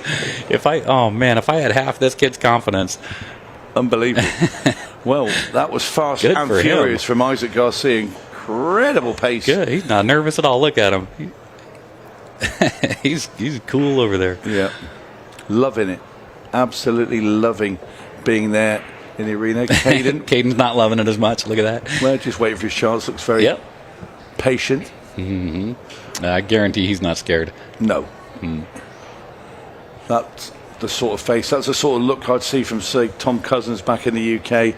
Somebody's gone one ahead of me. I'm like, I'm not bothered. Yep. You know, that's that sort of look. A little magnified in the short race. I think Isaac's buzzing. He must be buzzing inside because he's just come out and took out that finish. Yeah. All right, let's see what KADEN's going to respond with. Good break. Making a couple of balls. That's 3 balls. Excellent. Excellent. Take your pick. I kind of think solids are going to be easier because it's easier starter. Yeah, I like the solids. Get to the 7. You can even shoot the 1. The 9's not too much in the way of the cue ball of shooting the 1. I think where'd you go, Eric? So I think he's blocked on the 2-ball. He's blocked on the 2-ball. Well, you can get to the 11. Yeah, he's going to go stripes. This is okay. It can be so deceiving, but he's going to scratch. Yeah. Wow. He asked me earlier. That's caught out by the speed of the table. Definitely. Right there. He actually asked me that earlier. He came up to me and he said, how's that feature table playing? And because he told me he had a matchup here in a few hours. And I told him, I said, man, it's exactly what you think it is. You just got to respect it. And he must have forgot. But no, it's tough. Well, that's it, because your mind's on. He's looking at the balls, he's looking at his pattern, and then just took his mind off the pace of the table. I wonder if Isaac is always this fast, or if he just thinks that the time clock is a lot faster than it is. Because you see a lot of people play really fast when they know that there's a shot clock, but I wonder if he's always like this. Yeah, he's playing easily fast enough to play at 15 seconds. Oh, interesting. Ooh, I think he's okay. Is he okay? It's close. Maybe a slight swerve. Oh, wow, I like swerve. These tables kick funny if you've never been on it. Yeah, Kaden's got to be overjoyed. Get back up with position. Yeah. Just a little bit, maybe quick there from Isaac. And there's no way Isaac plays this good without a nickname. I got to find out what it is.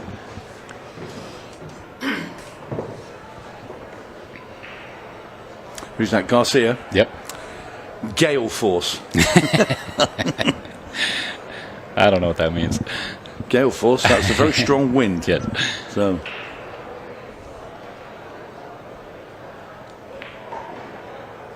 Easy cue ball. Yeah. So, boy, on the overhead it looks a little different than it does to me looking at the other monitor. It's he's got to go with the 9 ball, right? Are you gonna play the 10 ball? Maybe nudge off the 2 ball, and then if it doesn't go in, at least you kind of take ownership of the pocket. I think that's a sensible play, but what am I? Who am I to say really what's going through Kaden's mind? He's done exactly that. He's played it well. Oh my gosh! He's not going to get a break. No, that's going to be frustrating for him.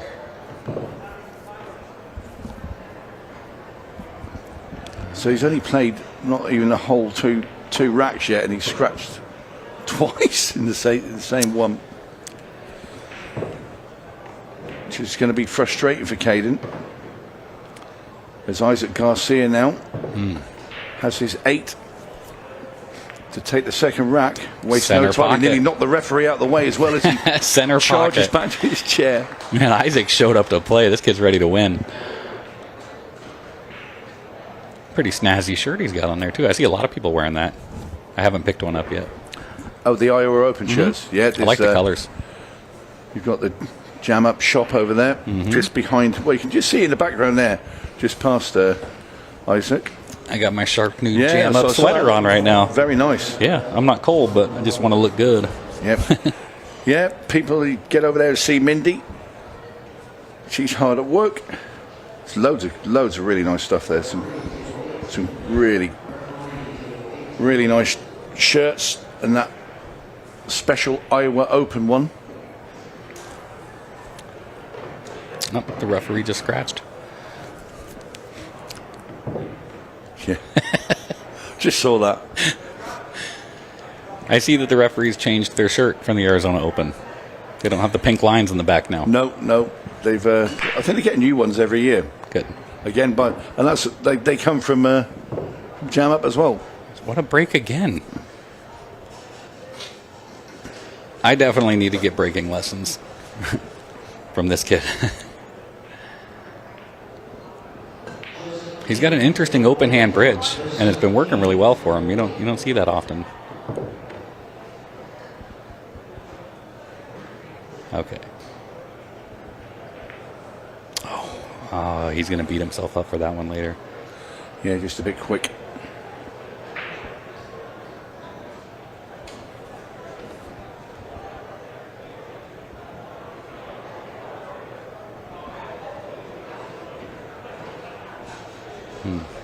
Okay. So they all got a pocket. I think the 6 ball might be need a little attention sooner than later. Plenty of opportunity to get there.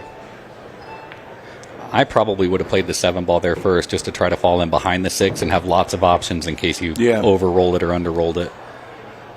But he's okay.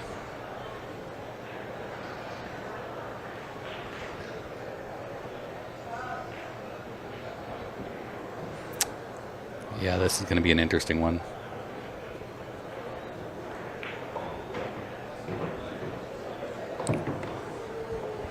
Well, he might have got himself onto the 1 ball. He didn't want that. He was trying to just cannon in to 12 and be on the 6. Yeah, so, I mean, that's good for you. I mean, you needed to get the 1, and this is going to open the 6 up a little bit more. This has actually worked out better. Maybe he played for it. He just taught me something. Well, it's just the way he looked in disgust as the cue ball came past the 12, and then his eyes lit up, I think, when we did land. But, yeah, this isn't great. And he's working for it.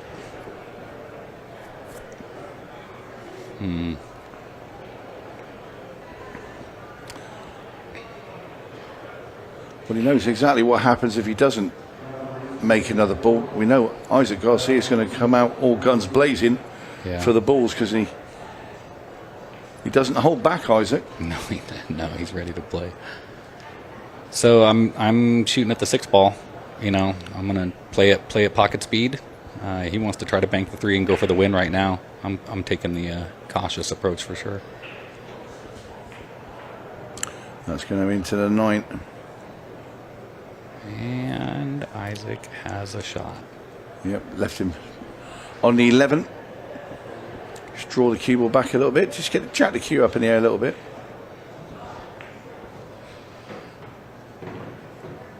I didn't really want to go around the angles too much there, but no, I'm slow rolling the 12 in and getting on the 9 here. I'm 12, 9, definitely 100%. He's not looked.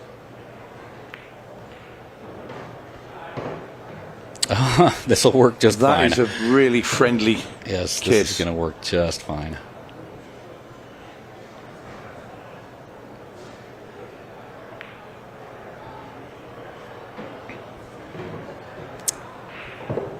So he's got options. Can he play off the 3? Yeah, he can. I'm not sure if he wants to, but I would. I don't mind moving those balls all around the table. I never have a pattern in my head.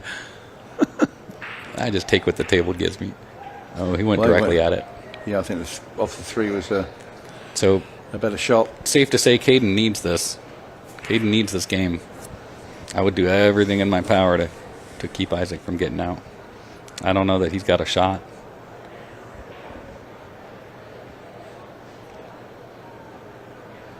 He must feel it goes past because he's playing it.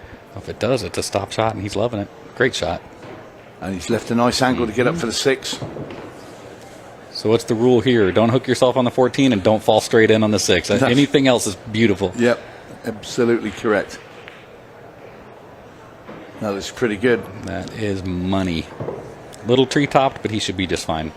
Yeah, he's not too close to the 14. He can sort of just play this plain ball. Yeah. The table will work the cue ball down for you for the 8. Yeah. You hit this pocket speed and you're going to be fine for the 8 ball. It's easy to overrun it. And this is much needed for Kaden.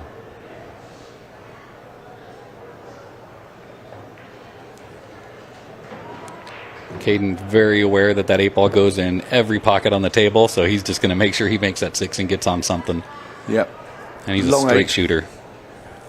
Yeah, the long 8 up into the top left-hand corner. So I kind of like rolling it in too. I mean, I'm going to hit it with enough pace to get there for sure, but I definitely, he doesn't care. No, yeah, that's the only way I think you can play a tiny bit of defense with it too, is to make sure it stays in the hole if it doesn't go in, and because you're not going to follow that ball him. No, I like hitting them hard. I actually just had this conversation with Cleve Thompson in the last match about rolling balls length of the table, and I hated it. Right. Absolutely. So I don't trust myself to get them because I like to grip the cue fairly tight. Yeah, and you need a nice grip on those. Just feel like I've hit it properly. Well, if we shot as straight as you, we probably wouldn't roll balls in either. But yeah. Cleve's got a nice touch for a bigger fella. Well, I can say we're going to have a bonus match after this because the matches have gone through so quickly. We're going to go and switch back to the main open. We're going to see Craig Waddingham taking on Peyton Lynch. And that will be right after this match. And then that will conclude our morning and afternoon session. And then we will be back this evening, excuse me, for the mixed pair shootout. So KADEN breaking off after a much needed win in the last rack. Oh, is this he dry? has gone dry. He's got work to do. Work to do.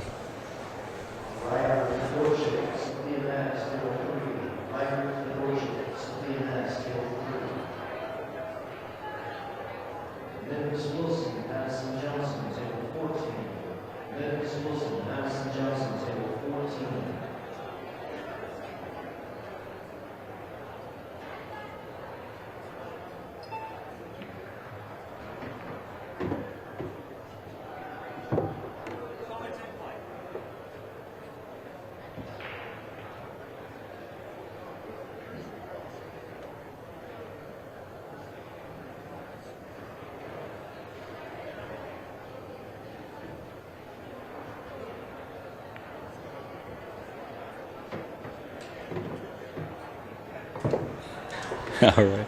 So he chose solids here, which I think is interesting because, like, he already went into the 8-ball and broke it up a little bit, but now it's back into trouble, and he's going to need to get it open again, right? So I think you got to shoot the 3 now and open it.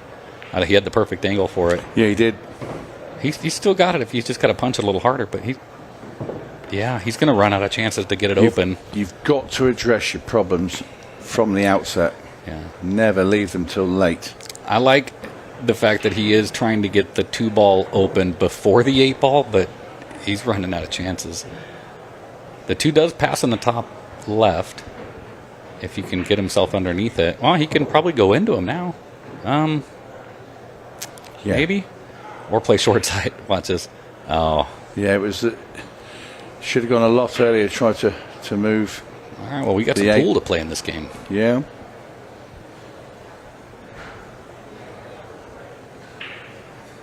He should be able to make that 15-12 combo if he can get up into the top corner. Open up the 8-ball a little bit. But he's in a tough spot here. You know, I'd probably try and play safe right here. I hate playing safety. You and me both. Yeah. The pockets are generous enough. There's always an option out there. This isn't too bad. Does Isaac go up the top? Did the referee call that ball frozen to the rail? The 2-ball? No, he's obviously not. Okay. Would he be brave and go and play the 1 and kick the 8 out and say, okay, go and get him then, KADEN? Yeah. Yeah, I don't hate that. And that's what he's done. Oh, okay. If that 8-ball would have got between the 12 and the hole, it would have been double tough. So you what, 15-12 and then come down table? I don't think the 11-10 combo looks that bad. Probably need to get the 14 out of the way first, but yeah, I'm definitely taking these top 2 first.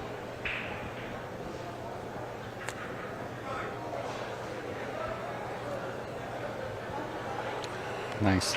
Good touch. Well, it's exactly what KADEN must be thinking just by the pace that he played. Oh, he's looking at the combo now? I don't like that. I like the 14 where it is to get rid of the 13 after it, then come back to address that situation. Yep. So if he makes this ball past the 8, comes down, plays 14, 13.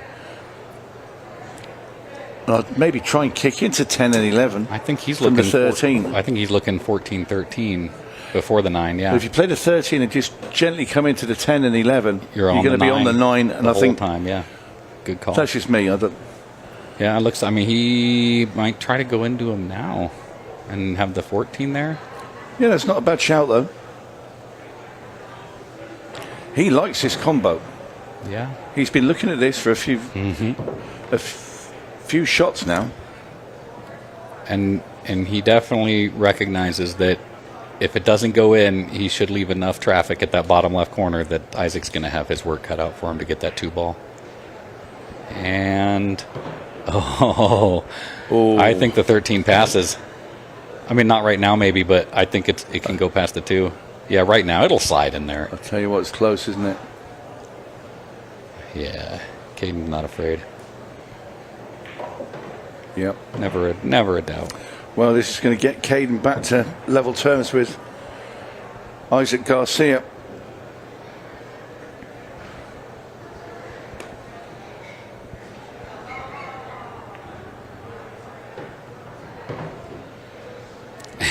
And you know what I tell myself, even in the shootout or any of my matches, what I tell myself on this ball is get anywhere but besides behind the 1. Anywhere else on the table, and I'm okay with it. I'm never going to get greedy on this. That is lovely.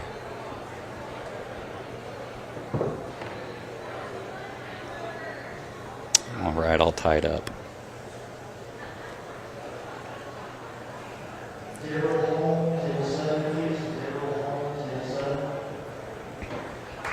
Down goes the 8. Kaden HERRBACH is back level. Isaac back to break now. Yep. Indeed it is. And Kaden will be feeling a whole lot happier now. Yes, sir.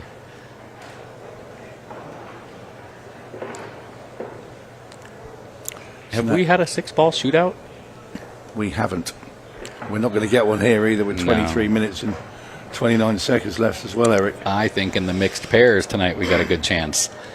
Yeah. Yes.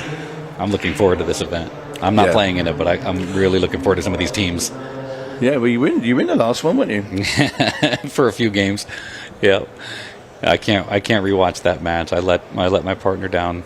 Well, Savannah deserves so much better. I don't agree with that. You don't let anybody down, Eric.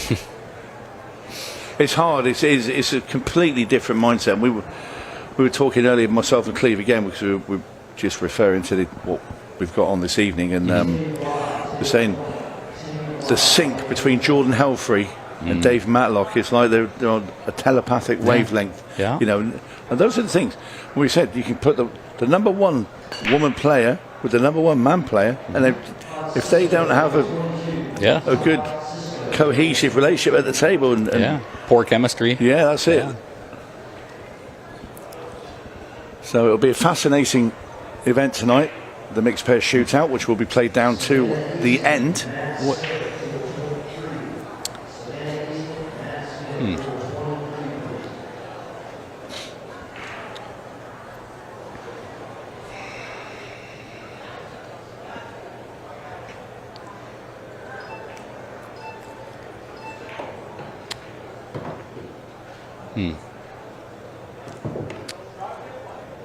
Yeah, you shoot the 15 and take the 13 out of the way next, right? Absolutely. I don't think he's rolled a ball in yet, though. I think he's going to have to be a little delicate.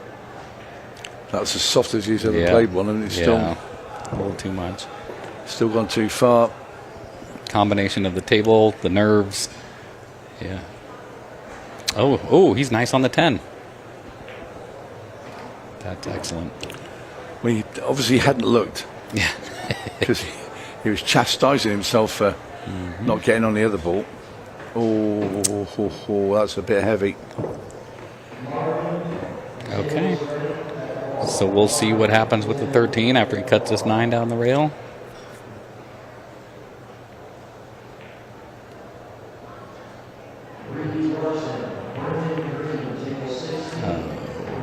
He made the He's 9. alive and he's got a shot. Can he get through? I think he can. I think he can get to the 13. It's going to be an interesting shot to try and get down for the 8. Yeah, he's going forward, it looks like. Oh, that's a great shot. Honestly, I will take that 100 times. Yeah. One thing Isaac Garcia can do, he can hit the big shots. Great out. Wow. Great out. He's on the hill. I'd be proud of that one. I think he's lost his chalk. Yeah, join the club. Yeah, there's been a few out there. Shane Van Boney was having a bit of a frustrating evening last night with it. I saw somebody on some social media, somebody posted, he kept doing it intentionally just so he can get a good stretch during the match. Yeah. It's quite funny at one point. He dropped his chalk and then it sort of bounced and rolled under the table. And Shane and the referee are looking for his chalk. I'm thinking, well, the shot clock's going down as well. But it wasn't an issue. But yeah, because there's a slope inside on the Brunswick there. You can see, unless you put your chalk very close to where the cushion is and where the diamonds are, if you go past there, it just slopes off and just slides onto the floor. I told myself before the event, I said, I'm not going to let my chalk hit the ground this time. And I swear it was the first game I played. Oh. Okay. Well, I recommend Isaac take his full 30 seconds, maybe an extension, and just look for his problem ball and figure out how he wants to start. But that's not his style. That is not his style. He's straight into overdrive. You can't put it there. It's going to have to go in the kitchen. And the referee will not say anything, right? No, he will let him pull the trigger on that. Yeah, this could be a disaster if he comes down here. Yeah. Oh, somebody stop him. This is going to be loss of turn. Has to be. That's a foul, not loss of turn, right? Oh, no, it's not. Yeah. No, it's a proper foul, yeah. Yeah. Yeah, didn't realise. Had to put the cue ball up the top of the table. Can't come below the second diamond. So we call it the kitchen. Yes. I spend a lot of time in the kitchen. But it's only after scratching from the break. So any other time, and this is why this was a foul, and KADEN probably can't believe his luck. No. Went from disappointment to jubilation in a very short space of time. Okay, so he's, let's see, what's your next ball here? He's looking at the 15 in the side? I kind of like coming back up to, I almost play shape for either the 10 or the 13 now. And then I use the 11 to connect to the 12. Or the 15, sorry. But no, these kids shoot way straighter than I do, so they can shoot this shot comfortably. Does he not like it? Yeah, I'm not sure about this route. Yeah, he got as good as he could on it. Now he doesn't like it. I mean, the 8 ball's good to be made from anywhere center of the table. So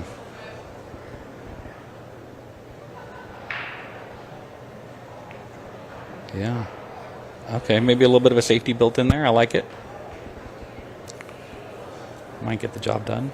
Well, there's an easy safety here for Isaac Garcia should he want to play. He can just play off the 7, come off 2 rails and come up behind that little pack of 3 balls there where the 8 is. Right where he's pointing.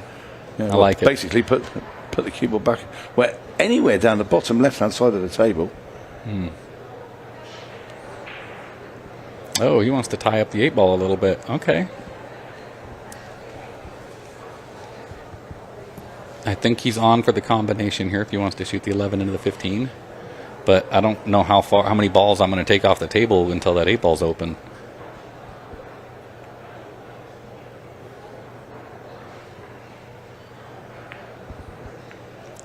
That's really well played there by KADEN. Found the chalk. So what's the plan here? Do you think he can make the 10? Shoot the 10 now and go into the 5 ball and hold for the 11 ball while opening up the 8? Yeah, it's a risky shot because if you connect the 1 ball, let's just say, or just slide off the 5, you could end up hooked behind everything down there. I just don't know how else he's going to get to it. No.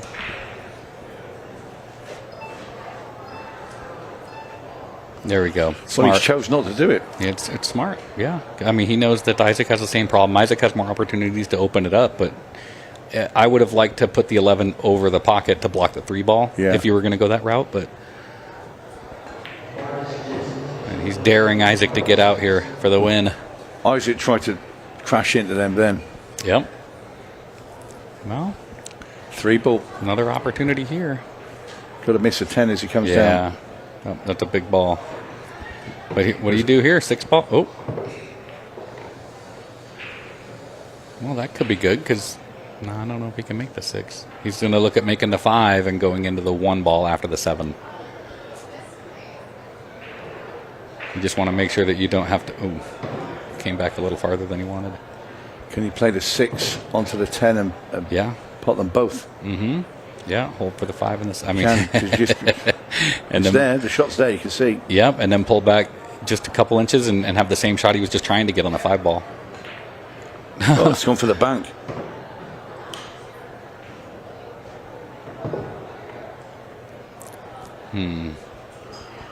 Well, it's not getting any easier.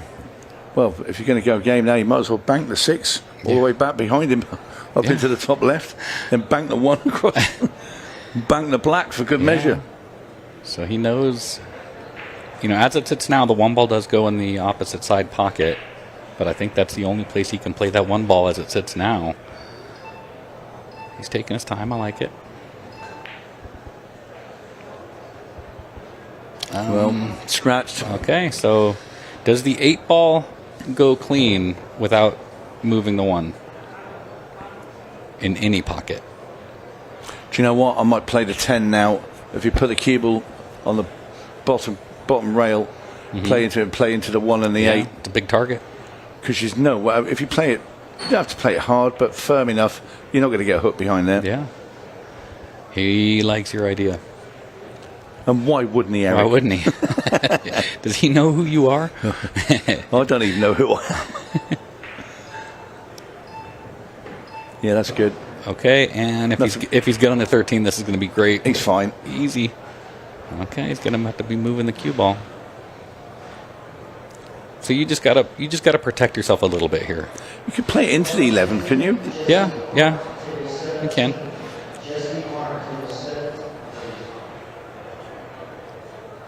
I think he's going to try and go down between the 6 and the 8 and straight back up. Oh, see, no. He just had to watch his back for that. That was all. He's had a good few of those in this match as KADEN. Okay. All right. Come on, Isaac. Take your time. Look, that's the one thing you didn't want to do. He's not going to take his time. There's no chance of that. You know, every time I've thought he was in trouble before, he pulls it right out. Oh, this is not going to be an easy 8, but we know he's going to shoot this real quick. And he shoots straight, so I like his chances. I thought he was going to power it in, but wait. Nope. Oh, all right. I thought he was going to power it in, and he played it, he slow rolled it, and he moved all over the place as he struck it. KADEN has got out of jail. Yeah, so Isaac needs to hold his head up. Isaac still has the break. He's been playing good. He's given away a couple of games, and if he can just stay in the match, don't get down on yourself. He's got this. This is great. Hill. Yeah. I love it. 14-14 left on the match. How would you like a safety battle and get down to a 15-second shot clock? I don't think Isaac would mind. No. Yep. Because he plays at that speed anyway. Yeah. So. Somebody told me after my loss to Sam the other day, they told me that I should lobby for a 15-second shot clock for the whole match. Yeah, I agree. Yeah. I'll tell you, you'd have some interesting scorelines coming out if you had that. It would make everybody not think when they're playing like me. This is great. I love the drama. KADEN can afford a smile. He was nearly gone. Yeah. Isaac Garcia was 1-8 away from. He's got a ball down. Winning the match. And nice split. Watch out, 3 ball. Nice split. Nice starter. He's got to take solids, right? Yeah, we know where he's going. He's going 2 ball next. Yeah, they're open for him. I'm gonna give a little attention to the 7 ball as soon as possible. Oh, well, he can shoot the 7 now. He's probably gonna want to shoot the 6 just because of the nerves. I wouldn't even mind shooting the 4. Yeah.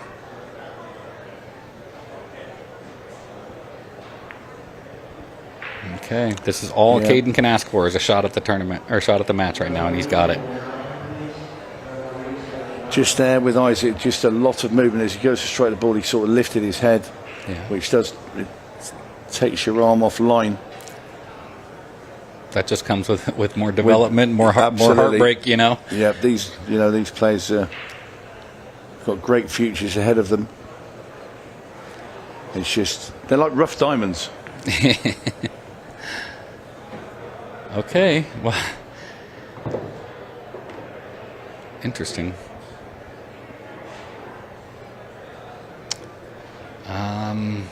Something with the 11. Well, I'm just trying to look now to see where you go from here, because he's in a that's bit as of trouble. about as, unless he was hooked behind the 3, that's about as bad as where you could land.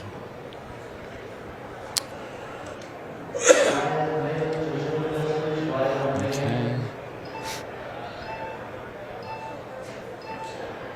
So he just wants to make it interesting, and he might not have.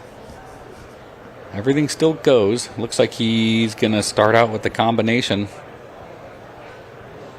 I would shoot the 1-6 combination. Okay, I think that's probably a little bit more manageable than the 7-3. Got the 1. The 6 still goes. He's got a good ball to get on it. Yeah, He's just got to put the 7. I think he's trying to get it in that way. Okay.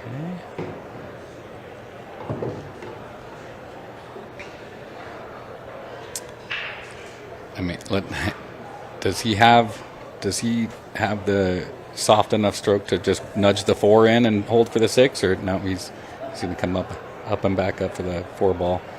He wants to slow roll that 4 ball. You can tell, but it hasn't worked out for him yet this match, and he knows it. Okay, good use of the extension.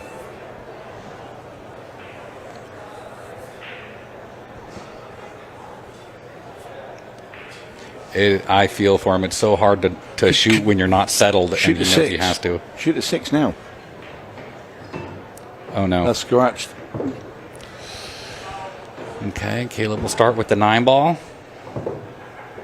So KADEN HERRBACH. It's hill. This is the decider. Isaac Garcia's already missed an 8 to win this match. Okay, is he going to go into the 9 and the 6 and then hold for the 15? I don't mind that, I guess. I'd be, maybe I'm just a chicken, but when I have ball in hand here, I'm going to put it closer to the 15. And okay, it goes. That's good. He got to just hard enough. Yeah, I'd be really focused on what I'm going to do with that 10 and 11 ball. The 9 straightforward, the 12 straightforward. Where exactly does he want to be on that 10 and 11? Yeah.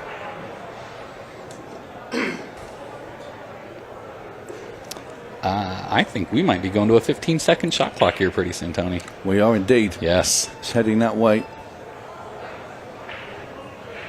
It'll be after this next shot. We'll be heading to 15 seconds. Won't make any difference to Isaac Garcia's play. He sort of pulls the trigger around 7 seconds, so after that. There you hear the little bell. So after this shot, we will be 15 seconds a shot.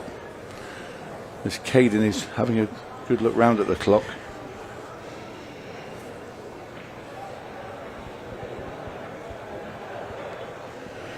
These are nervy moments for these two young men. A lot of pressure on this shot. He's got to land good.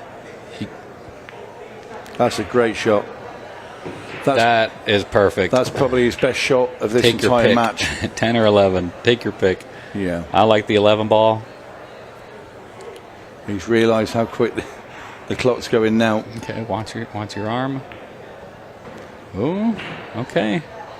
Could he just run the 10 in and come towards the 6 with the with the cue and ball? I'm going to make sure I stop short of this. Yeah, there you go. I'm definitely not going to get anywhere near it.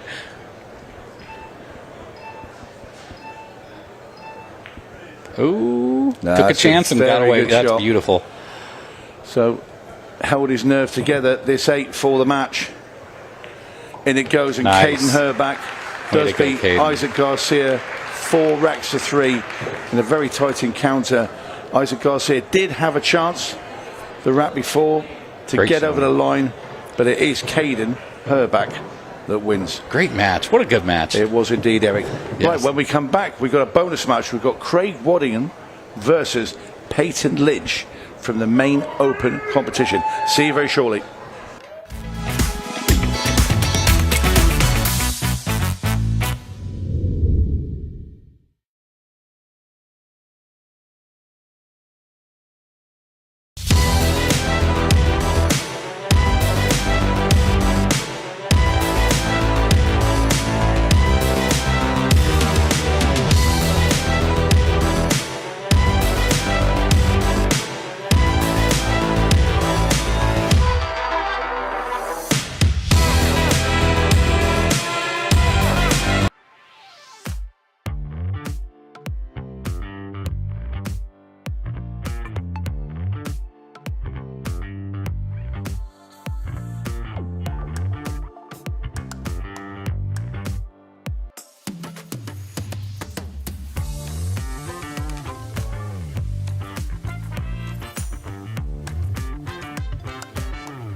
With over 175 years of billiards history, tradition, and expert craftsmanship, Brunswick is a name synonymous with our game, which makes it the perfect partner for Ultimate Pool USA's vision, a fun, fast, and exciting pool for the players all across the United States.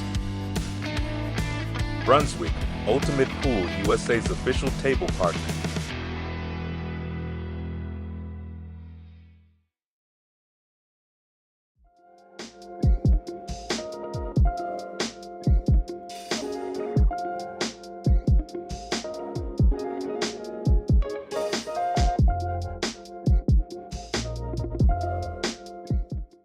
My break tip is completely different from everything that is on the market. Combines the qualities of like a playing tip with a super powerful tip. It's like a tip on the steroids.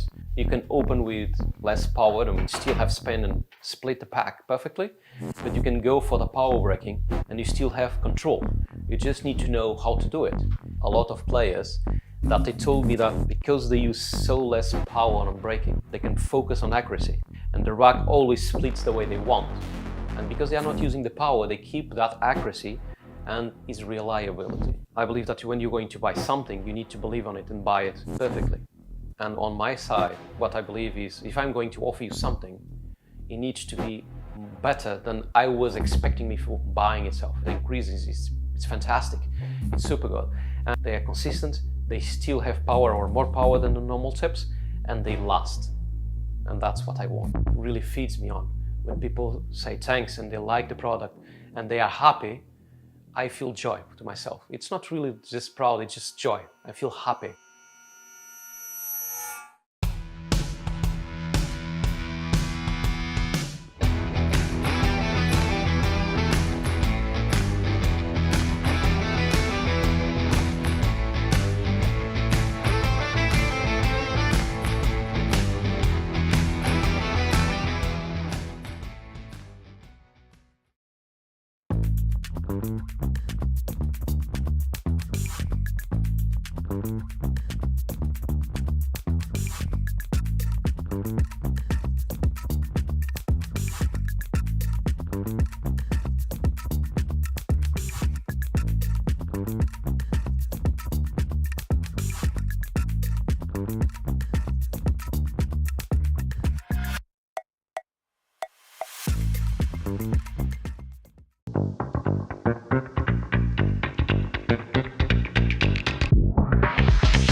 So, welcome back to Des Moines, Iowa, the Rack Billiard Club. And this is our little bonus match because the other matches have gone so quick today. We're going back to the main open, and from England, Craig Waddingham, and he's going to be taking on the USA's Peyton Lynch. And I have stayed on Tony Holgate, and I can say it's an absolute pleasure to be joined in the commentary box by one of our league operators. He's all the way from Charlotte, and it's Corey Shemtov. Corey, how are you, sir? Excellent. Having a great time spectating this wonderful event. Thanks for having me, Tony. It's an absolute pleasure, Corey. Allowing me in the booth. And I'm excited to see Craig's match. He's an absolute killer from across the pond, as we say. And excited to learn a little bit about Peyton Lynch's game here. Yeah. But we were saying earlier, I just had a little chat with you there, and and how it's all going North Carolina and everything, and we hopefully we'll be over there shortly. Absolutely, we'd love to have Ultimate Pool come to Charlotte. I think it would be received quite well. A lot of excitement. We have a lot of league players, and we're hoping to get the league off the ground in Charlotte starting April 28th here. We'd like to have some divisions up. That's great news. And if anybody listening is interested in reaching out, we have an email, ultimatepoolcharlotte@gmail.com. Send us a note, and we'll get you signed up. We'll reach out, and we'll get you on a team. Yep, Corey's your man.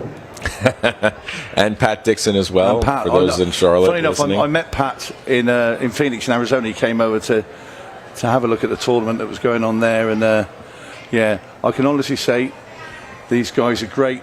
Pat's a lovely guy. Had a lot of fun with him, and yourself, sir. Thank you. Well, you just met me, so who knows? It might go downhill. That's not true, because I was talking to you last night. Oh yeah, true. But that was when you were having a chat with Scott Ryan, our commercial director at the time, weren't you, and Jordan. So let me ask you, Tony. I see Craig a little off on that bank shot. In English 8-ball, is there a lot of banking, or is it something that's not as common as American There pool? is around the side pockets more than the corners. They just seem to be an easier shot because of the pockets are cut very different on this American table. So they're very sharp, the angles on the side pockets here, but they're a little bit wider and a bit more receptive from tighter angles in the UK. And obviously the ball is a little smaller in the UK as well. Yes. I was talking about that with Tom Cousins. I just played a match with Tom Cousins. I lost 6-0. No big deal. I mean, he's an animal. You're not the first person to do that, and there's a lot of professional players in the UK have lost by that scoreline and worse. Yeah, and he was explaining how the cue ball's smaller, and the game is more directed around the draw shot, or the screw shot, as you call it in England. And so it's a little different. So it's very interesting to me to learn the nuances of the two separate games. Yeah. Depending on where you're playing them, basically.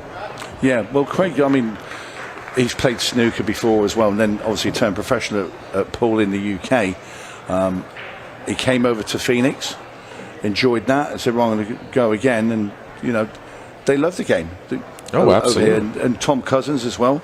Chris Mellin comes over when he can. And I'll tell you, Joe Prince. I mean, he's took to this better than the UK stuff.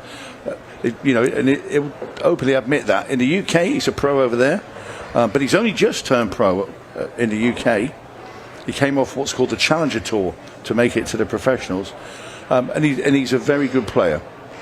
Here, in the US, when he comes over here, he's one of the elite players. Agreed. He made 3-4 finals in a row, finally winning one. Yeah, and he's the reigning Open champion, right? Yeah, he had the nickname the Bridesmaid and all of this, and he's now shed that. We can't call him it anymore. But yeah, very impressive. What I notice about him is he's got very sound, repeatable fundamentals in his pre-shot routine. Yes, the way he steps into the ball is the same every time. Stretches his left arm out before he places it down. Yeah. So this Peyton, he's a youngin'. Looks like. That's it. Yeah. Well, we saw a couple of young'uns earlier in the junior. As KADEN HERRBACH just got over the line against ISSAC GARCIA. The youth movement. I've noticed too, Ultimate Pool does bring out the youth, help grow the sport. Well, it's we amazing. have over in the UK on our main Ultimate Pool tour. So we have professional, we have women's professional, we have both the Challenger Series, which is like the men's and the women's Challenger Series, and we also have the next gen. Oh, okay. So the youngsters that come in, and we have a next gen tournament.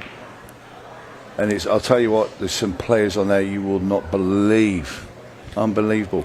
We've got, actually, it's funny enough, there's a very young girl that's playing over there. She's 11. But she's not playing on the next gen. She's playing in the Women's Challenger. What? Yep. Wow, unbelievable. That kind of reminds me of Jordan Helfrey, 13-year-old, playing with Dave Madlock, winning the mixed pairs last Open out in Arizona. Yeah. Unbelievable. Yeah, it's incredible stuff.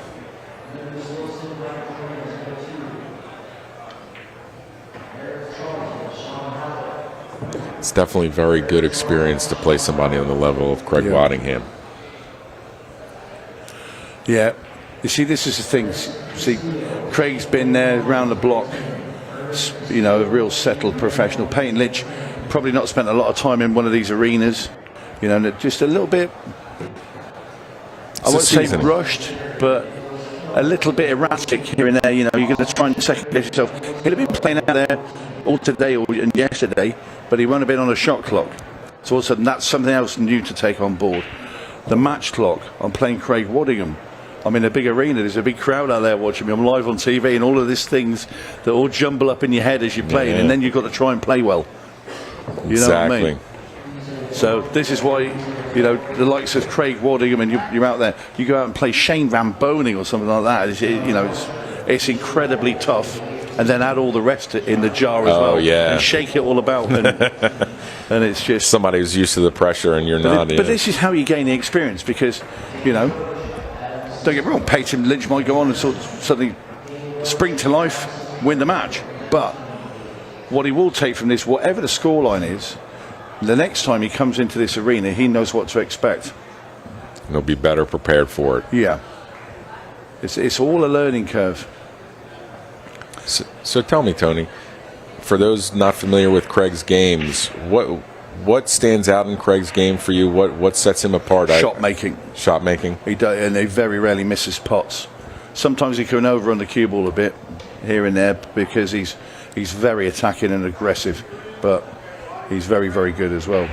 He won 2 of our Pro Tours last season, and he's right at the top of the game in the UK. He's a clever player as well. Cousins, another one. I mean, absolutely fantastic player. Had a bad night last night. Things didn't really go his way. Johnny Archer, big resurgence from him to make the shootout final against Shane.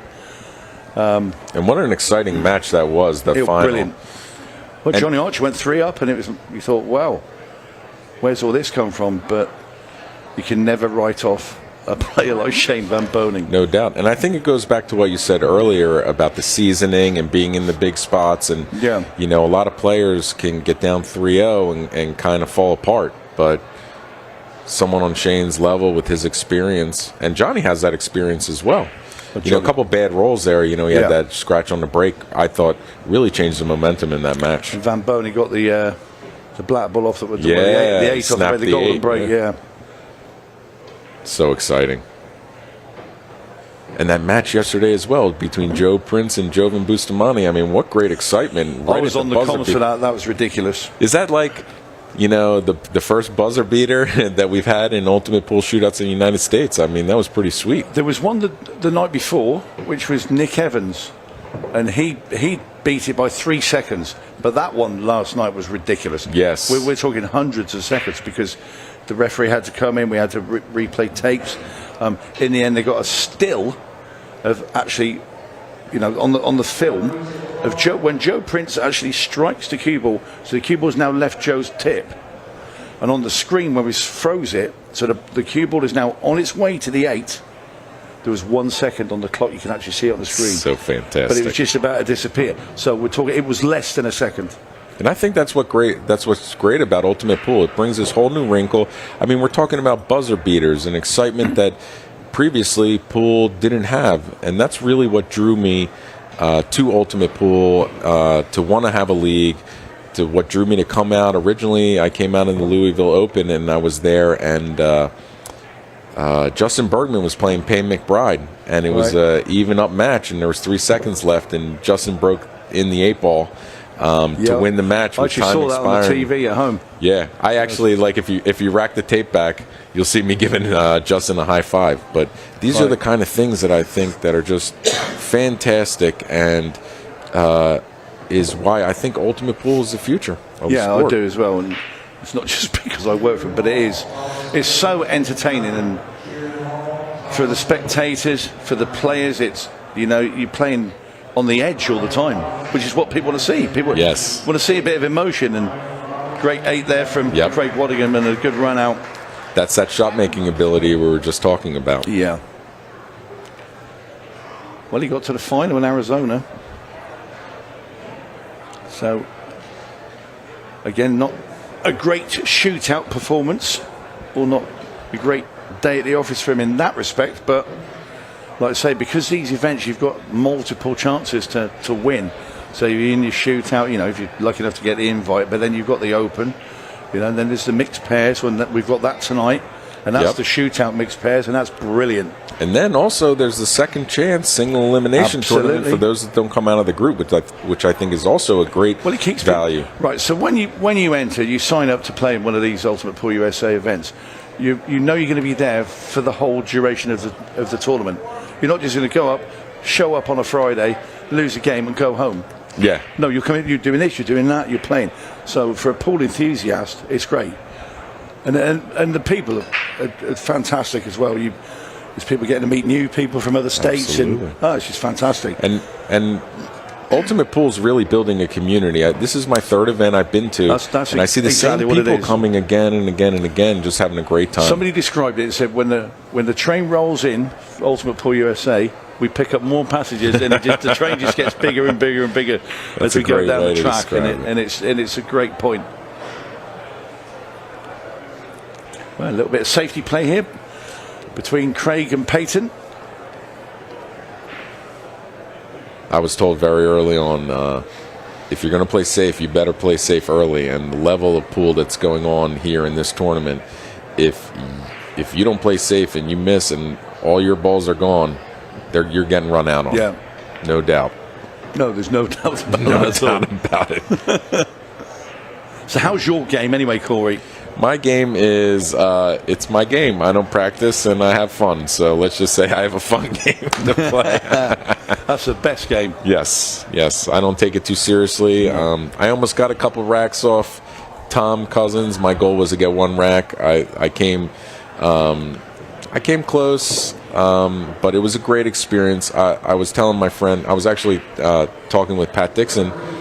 It's one thing to watch the guys playing straight up live, but it's another thing to play in a match with them. It's a different vibe. It's like you're actually sharing a moment together in this match, and it's definitely a different vibe. And it was such a great experience. And life is about experience. Cousins is ruthless. Yeah, I mean, what am I going to come here and take down Tom Cousins? No, my expectations for what was going to happen were in line with. He's a really nice guy as well. Yeah, he was super nice.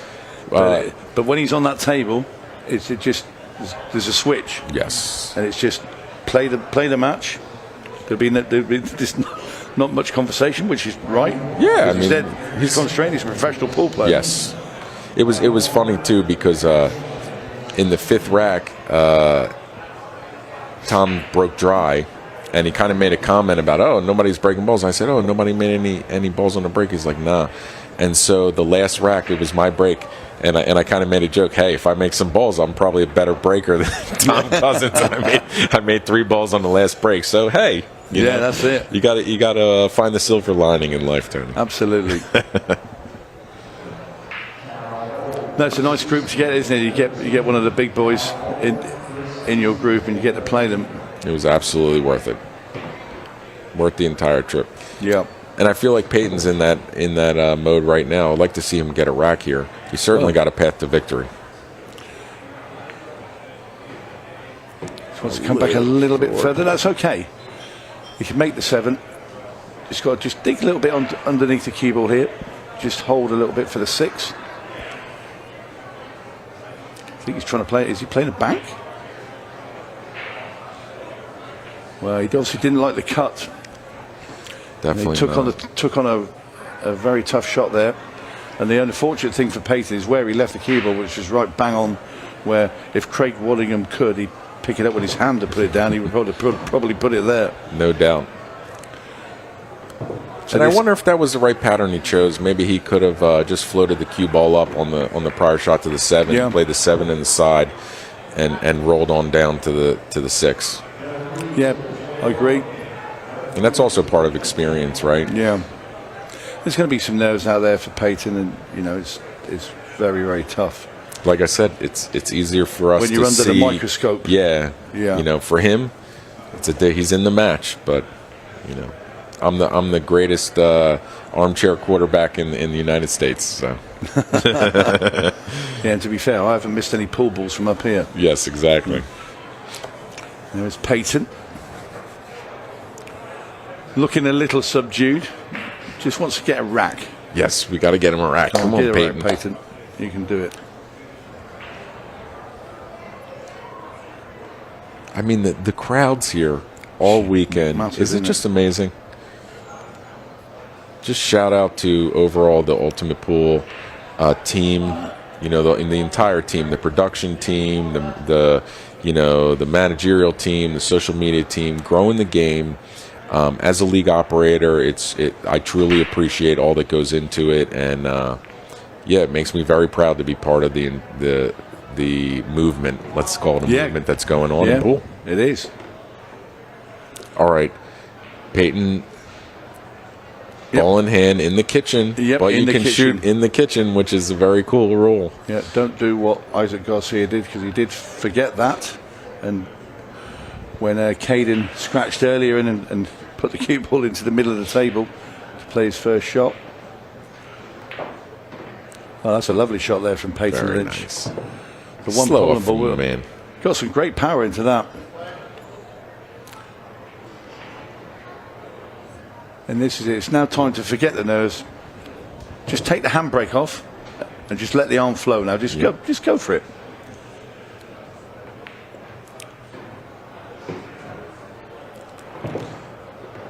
Like my coach says, let out your subconscious player. That's absolutely right.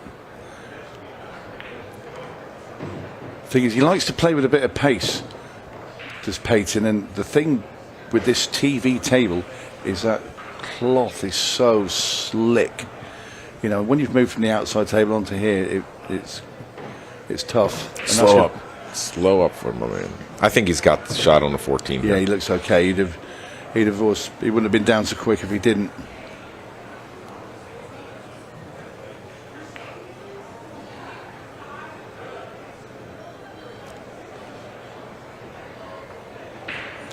Well, Peyton there didn't make the 14 in. Now Craig Waddingham.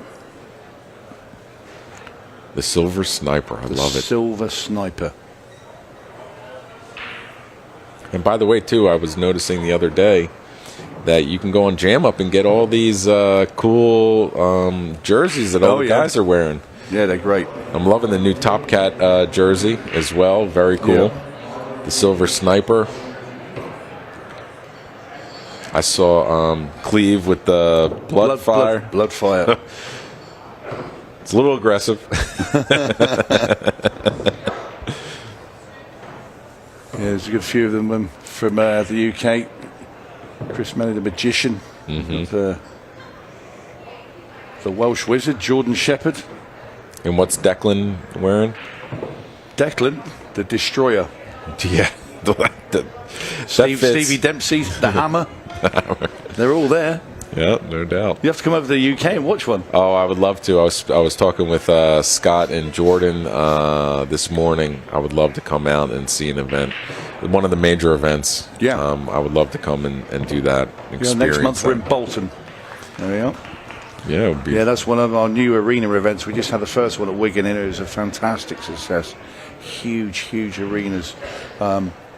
We have where the TV table is. It's in this very, very big arena, and then to the sides, we've got 2 tables each side of the arena, which are on stream.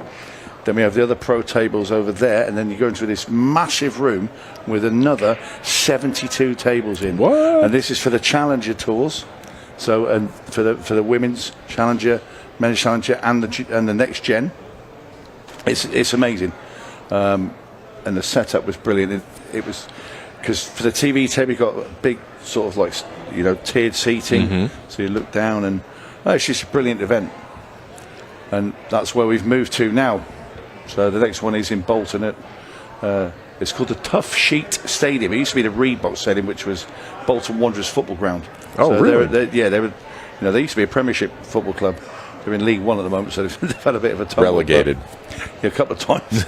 But they're trying to get back up into the Championship. But it's a super venue. But yeah, they're great events now, our pro events.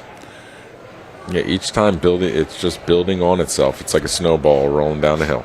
Yeah, it is indeed. But the USA stuff is building and building, and these are such fun. The people that come to these events absolutely love it. Yeah, it's really the future. It's just nice. You'd walk around a venue like this, again, the venue's incredible. And everybody's got a smile on their face. Everybody's enjoying it, They line up for their matches. I'll tell you what, I'm going to have a big shout out. Jeremy Hundley, right? He's been out there running all these different events on his own, just with a laptop. He's got his own little booth, Yeah. he's saying. And I think he's doing a heck of a job out there, I have to say. Agreed. It's not an easy thing to run such a large tournament with all these moving parts and all these divisions. Yeah, well, they're in group stages at the moment. So you've got the open in the group stage, you've got the women's in the group stage, and the junior. That's all going on. And he's planning ahead for everything else. Then you've got second chances will be coming soon. And, well... And tonight at 6 p.m., our time here. Mixed pairs? Mixed pairs. Shootout. Wow. Yep. Great lineup. Yeah, really looking forward to it. Headlined by SVB and the Roadrunner, Savannah Easton. Yeah, excited to see them play. And there's so many good partnerships. Oh, yeah. Tom Cousins, Tara Connor. Don't forget David Manlock and Jordan Helfery, the champions. The last ones, yeah. The reigning champions. Well, Craig Waddingham now with the 1 ball. And this is going to be the last we see of this match. Craig Waddingham knocks in the 8 and defeats Peyton Lynch 6 racks to 0. Unlucky to Peyton there. It's very hard to come in that arena. Craig Waddingham is looking very, very good indeed. Thank you to Corey. It's been an absolute pleasure. Thank you, Tony. I appreciate the opportunity. No worries, buddy. And anyway, we are going to go away for a little while, and when we come back this evening, we are going to be backed with the mixed pairs shootout. Do not miss it. It's going to be absolutely fantastic. See you soon.